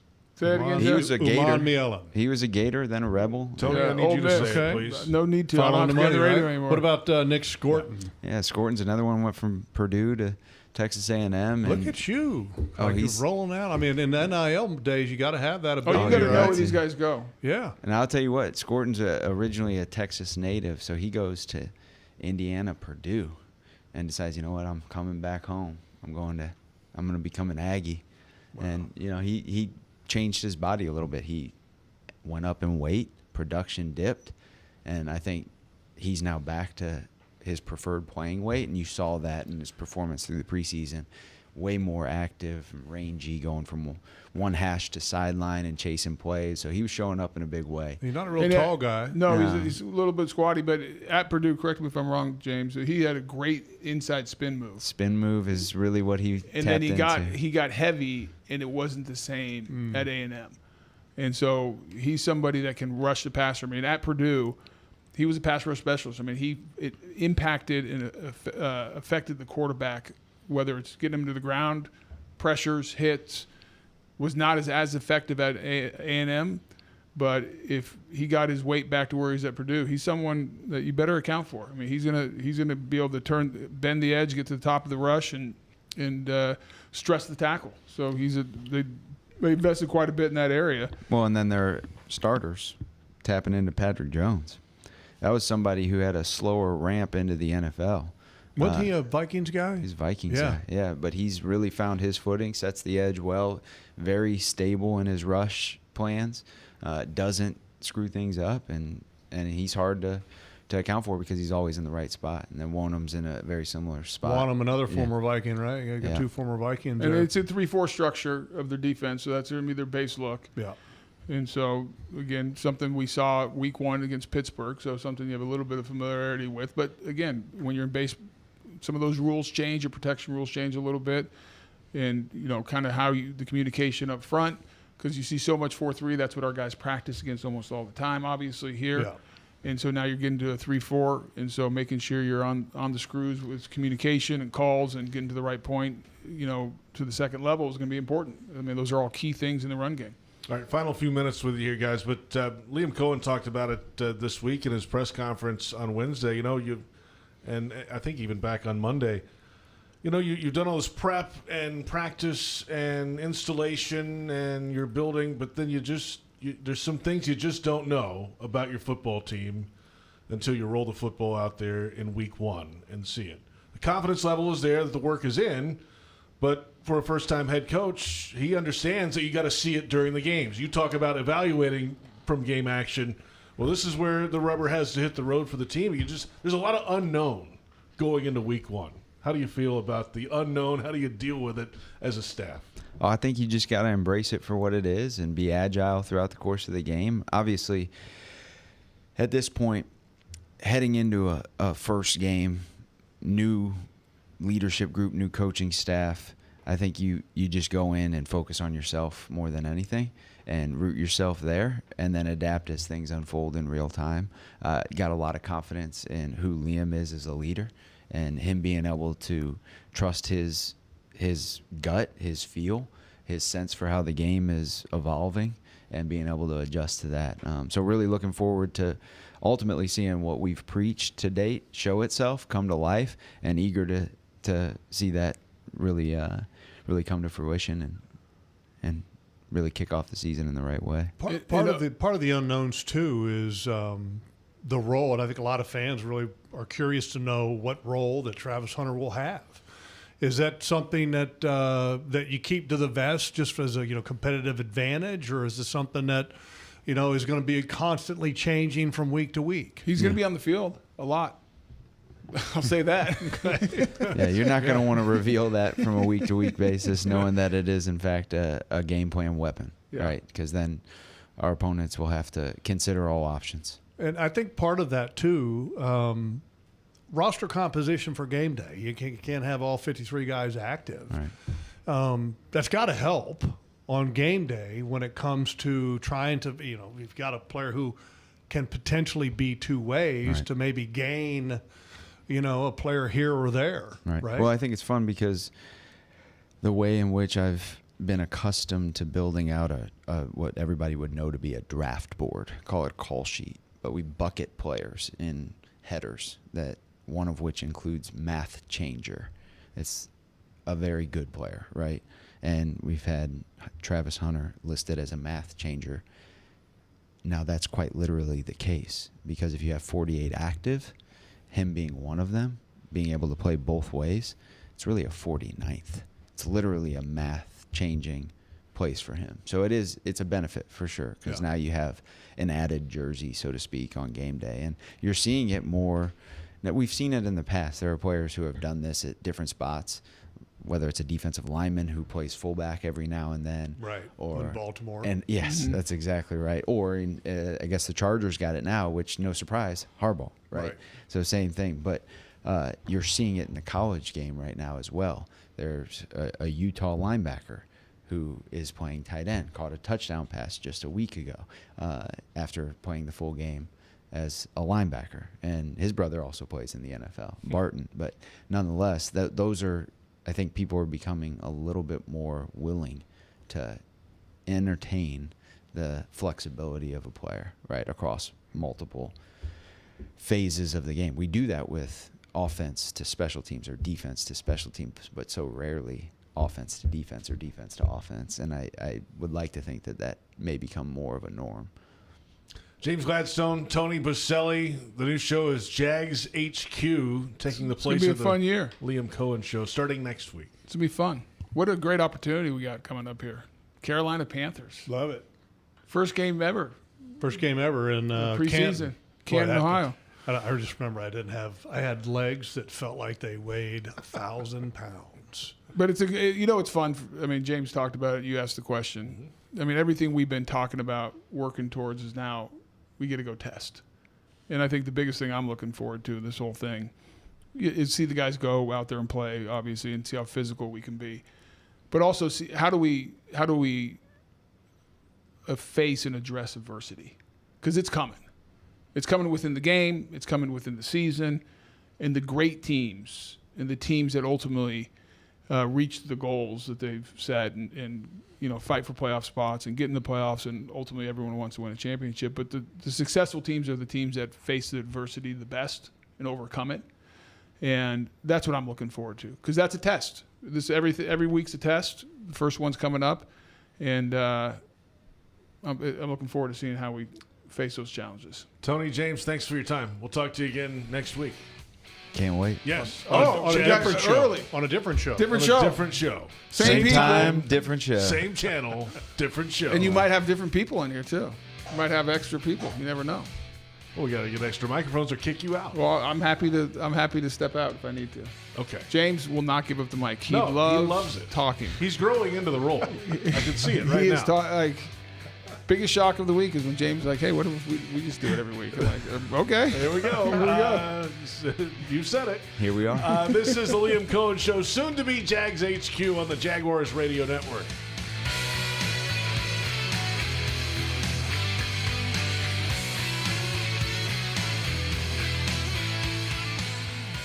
Ranked one of the nation's top universities, the University of Florida is on a mission to transform education. UF continues to help grow the economy through research breakthroughs and leadership in AI. And with its nationally recognized career services, UF students and graduates have never been better prepared to make a difference in the world. To learn more about how the University of Florida fuels bold ideas that make an impact around the globe, visit fromflorida.ufl.edu.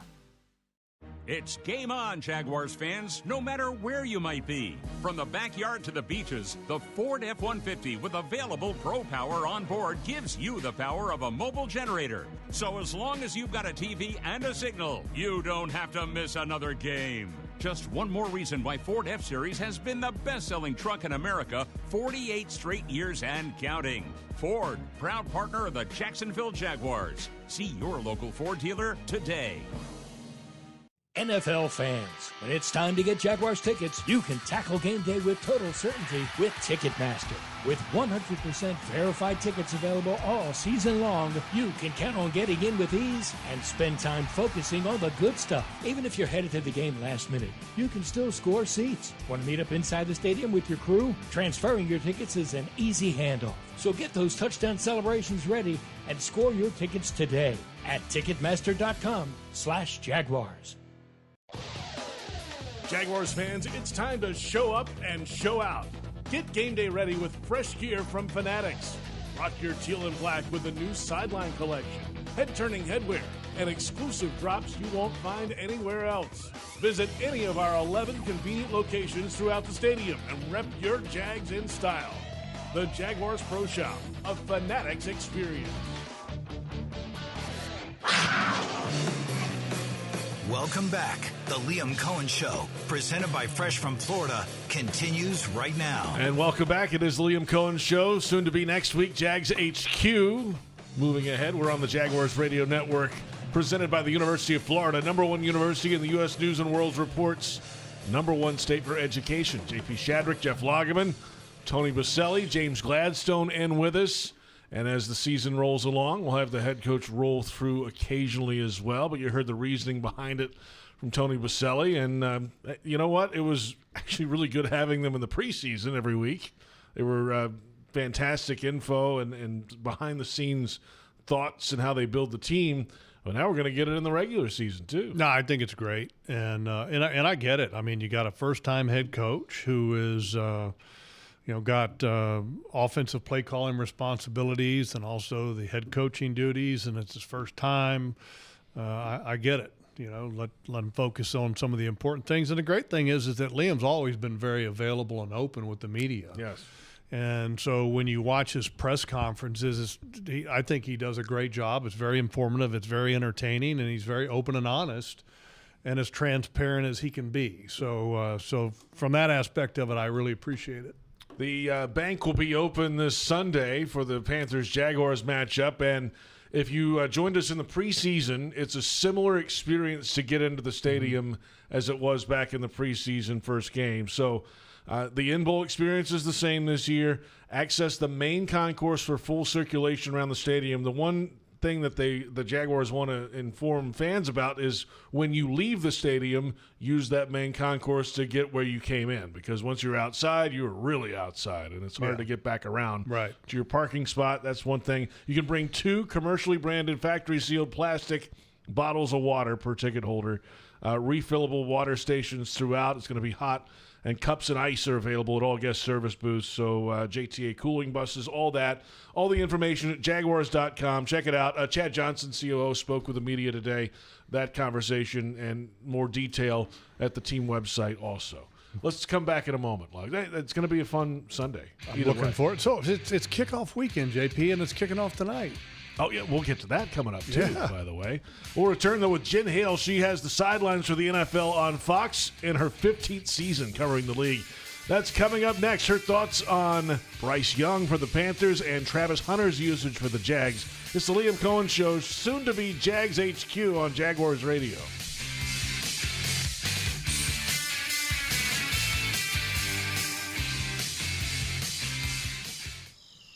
Can you imagine rising for work before the crack of dawn? Tending to hundreds of acres of land before dusk? Well, that's what happens on 47,000 Florida farms every day. Florida's farmers work hard to grow nutritious food for you and your family. And you can help support them by enjoying delicious Fresh from Florida produce. Look for the sunny Fresh from Florida logo where you shop, or visit freshfromflorida.com to learn more. The moment you drop off donations at a North Florida Goodwill, your things start new lives. A donated jersey helps someone suit up for success through education and training. A pair of old cleats helps a job seeker step confidently into new career opportunities. Every donation fuels Goodwill's mission to provide education, training, and career opportunities, removing barriers to employment and building brighter futures across our community. To find your nearest donation center and learn more, visit goodwillnorthfl.org. Goodwill, where your things start new lives. Mr. Chubby's Wings is a whole lot more than just wings. Craving the ultimate game day experience? Look no further. Swing by Mr. Chubby's and indulge in the biggest and best wings in town, all while soaking up the lively atmosphere with fellow sports fans. With plenty of game day specials and locations on the West Side, Fleming Island, Ponte Vedra Beach, and new this season, Everbank Stadium, they're here for all your game day needs. Yeah. Mr. Chubby's Wings is a proud partner of the Jacksonville Jaguars. Mr. Chubby's Wings, before the game, after the game, and during the game. Jags fans, this one's for you. If you've got MyGate rewards, you're already in the game. But now you've got a shot at the ultimate prize, meeting QB1 himself, Trevor Lawrence, at Everbank Stadium with 3 friends by your side. With the MyGate Rewards Gatorade Club, every 5 Gatorade items you purchase equals 1 entry toward your chance to win. Stack them up and score big. See store for details. Gear up for the season. Gates got you.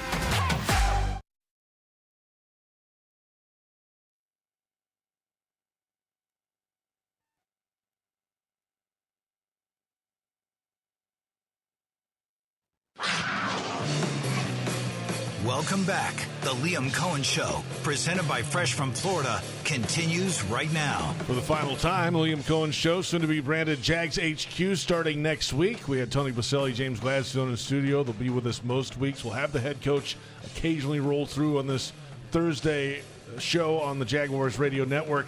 The Panthers and Jaguars meet up this Sunday. Jen Hale has the sideline reporting for the NFL on Fox, and she enters her 15th season covering the league. LSU graduate, Miss LSU, a master's degree from Northwestern, longtime local TV reporter throughout Louisiana and in Birmingham, and then working with the Saints and Pelicans in New Orleans before getting her break with Fox. Plenty to discuss with this Panthers-Jaguars matchup, including Travis Hunter's usage and how Panthers quarterback Bryce Young has matured.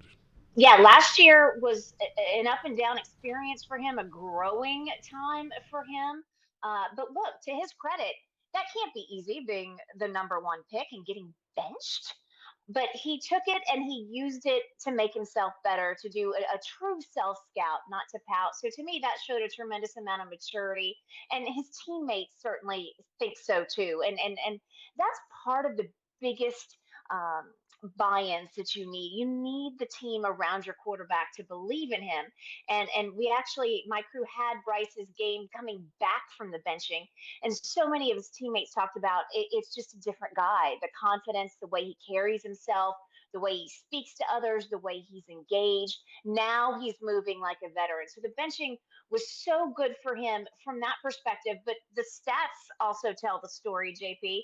This his benching, almost a 62% completion rate. He was rushing a ton, 223 yards, 5 touchdowns. So this should be the next step for him now, building off of that. Now that he has that new mindset, now that he's had a full off season with Canales to really settle in. And look, Carolina's tried to surround him with some weapons. They took a wide receiver T-Mac in the draft that's supposedly supposed to be an absolute beast on the field. You've got Xavier Legette still there. My question is, in that wide receiving core, they had some shakeups very last minute. Their wily veteran Adam Thielen got traded back to the Minnesota Vikings, and then they had Jalen Coker go on IR right around the same time, right as the preseason was ending. So besides T-Mac and Legette, do they have the weapons to get it done for Bryce Young? Because he needs to be surrounded by a lot of weapons. They also have some injury questions on the O-line, including one lineman who had to have an appendectomy emergently. So how does that wide receiving core stack up? And is that O-line healthy enough to buy Bryce enough time? Those are my 2 big question marks for the Panthers this Sunday. Josh Allen, 2.5 sacks away from the franchise career record. So he's licking his chops with that offensive line entry as well. Jen Hale with us from the NFL on Fox, has the sidelines of the Panthers and the Jaguars. All right, what's the coverage plan for Travis Hunter from the Fox TV perspective? We are going to be all over him. This is the storyline, right? Everybody's talking about this nationally. I think even more so than the storyline of 2 former number 1 picks going at it at quarterback. It's so unusual and so refreshing to see a guy like Travis Hunter who doesn't just want to play both ways. He demanded to play both ways.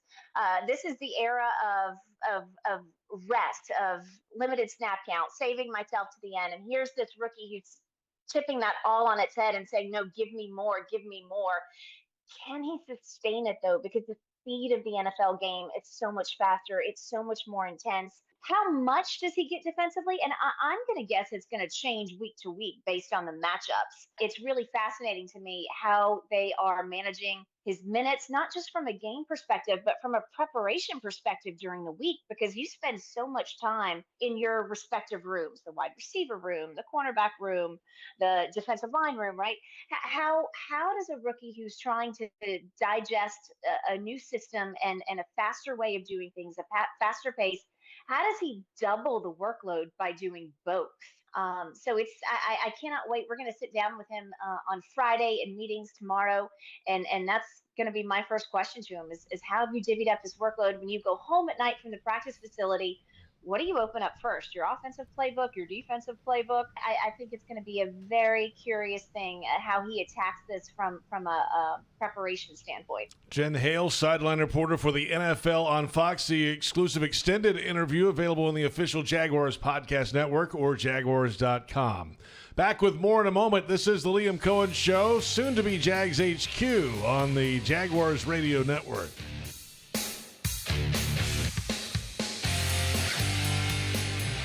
Ranked one of the nation's top universities, the University of Florida is on a mission to transform education. UF continues to help grow the economy through research breakthroughs and leadership in AI. And with its nationally recognized career services, UF students and graduates have never been better prepared to make a difference in the world. To learn more about how the University of Florida fuels bold ideas that make an impact around the globe, visit fromflorida.ufl.edu. Popsicles, sprinklers, a cool breeze. Talk about refreshing. You know what else is refreshing this summer? A brand new phone with Verizon. Yep, get a new phone on any plan with Select Phone Trade-In and My Plan. And lock down a low price for 3 years on any plan with My Plan. This is a deal for everyone, whether you're a new or existing customer. Swing by Verizon today for our best phone deals. 3-year price guarantee applies to then current base monthly rate only. Additional terms and conditions apply for all offers. Jaguars fans, it's time to show up and show out. Get game day ready with fresh gear from Fanatics. Rock your teal and black with the new sideline collection, head-turning headwear, and exclusive drops you won't find anywhere else. Visit any of our 11 convenient locations throughout the stadium and rep your Jags in style. The Jaguars Pro Shop, a Fanatics experience. The Jaguars bring performance, strength, and passion to every play. And you'll find the same when you bank with EverBank. Open an EverBank Performance Savings account and score serious savings. See what you could earn at everbank.com/Jaguars. EverBank, Advantage You. Member FDIC and the official bank of the Jacksonville Jaguars.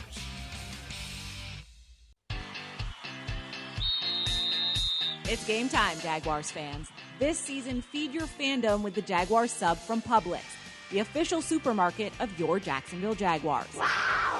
Sink your teeth into crispy chicken tenders, boar's head bacon, melted cheddar, sweet coleslaw, and smoky barbecue mayo, all stacked on a fresh white roll. Taste the hype only at Jacksonville Publix locations. Publix, where shopping is a pleasure. If you are an experienced electrician looking for your next big opportunity, look no further than the Miller Electric Company, a trusted name in the industry for over 96 years. At Miller Electric, we tackle the biggest projects in the city, offering you the chance to showcase your skills on a grand scale. We believe in rewarding hard work with the best pay, top-notch benefits, and an unbeatable culture where people actually care about each other. Take your career to new heights with Miller Electric Company. Apply today at millercareers.com. Miller Electric, an equal opportunity employer. Welcome back. The Liam Coen Show, presented by Fresh from Florida, continues right now. This will be rebranded next week to Jags HQ. We'll have Boselli and James Gladstone most weeks. The head coach will roll through on Thursdays as well as the season moves along. JP Shadrick with Jeff Lageman and the Panthers and Jaguars coming up. It is Liam Coen's head coaching debut, so he's got some decisions to make in game now he hasn't had to worry about earlier in his career. He's got the big headset on now, and the challenge flag, and when to kick and punt, and they've got really good specialists to do so. And and when to all this is on the table for Liam Coen for the first time in a real game with real bullets on Sunday. Well, and you missed one of the first ones. Heads or tails. Take the ball or defer. Yeah. Right? I mean, those are that's just a small, simple example of some of the decisions that a head coach has got to make. But, I mean, the game is full of important game-changing decisions that a head coach that he has. And it's also not just on the offensive side of the ball, but he also has to sometimes lean over to the defensive side of the ball and maybe have a little influence on that side of the ball, as he should, because he's the head coach.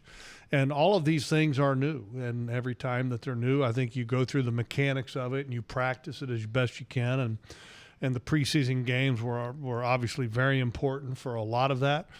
But then you add in the very talented specialists that you have with a kicker that's got a big leg and a punter that's a Pro Bowl level punter and long snapper on the same level. And, all of a sudden if the ball is at let's say the opponent's 45, what are you going to do on 4th and 5? I mean, do you kick it? Do you punt it? What do you do? We'll find out on Sunday what he has in store for that one. We're back in a moment with our final thoughts. The Liam Coen Show, soon to be Jags HQ on Jaguars Radio.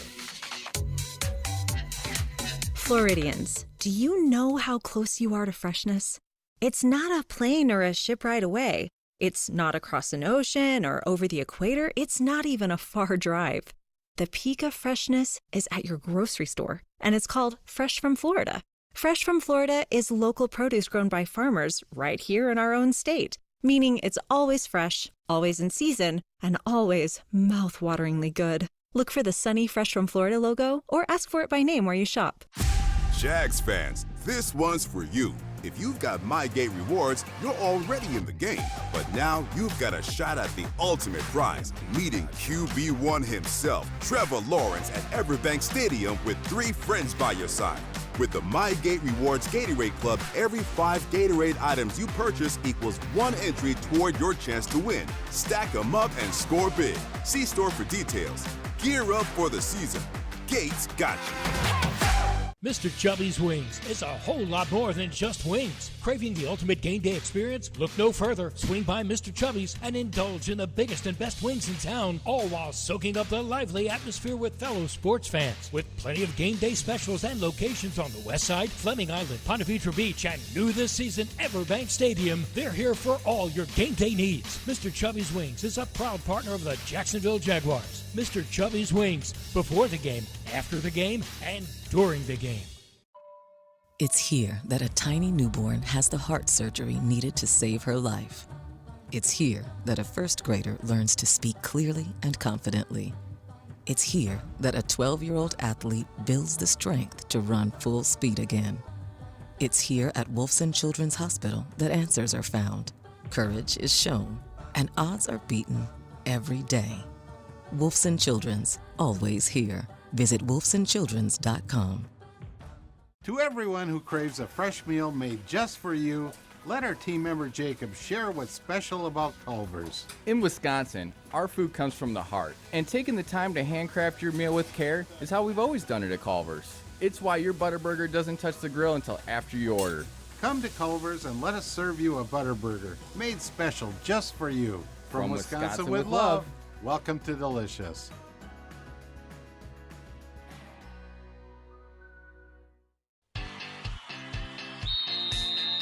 It's game time, Jaguars fans. This season, feed your fandom with the Jaguars sub from Publix, the official supermarket of your Jacksonville Jaguars. Wow. Sink your teeth into crispy chicken tenders, boar's head bacon, melted cheddar, sweet coleslaw, and smoky barbecue mayo, all stacked on a fresh white roll. Taste the hype only at Jacksonville Publix locations. Publix, where shopping is a pleasure.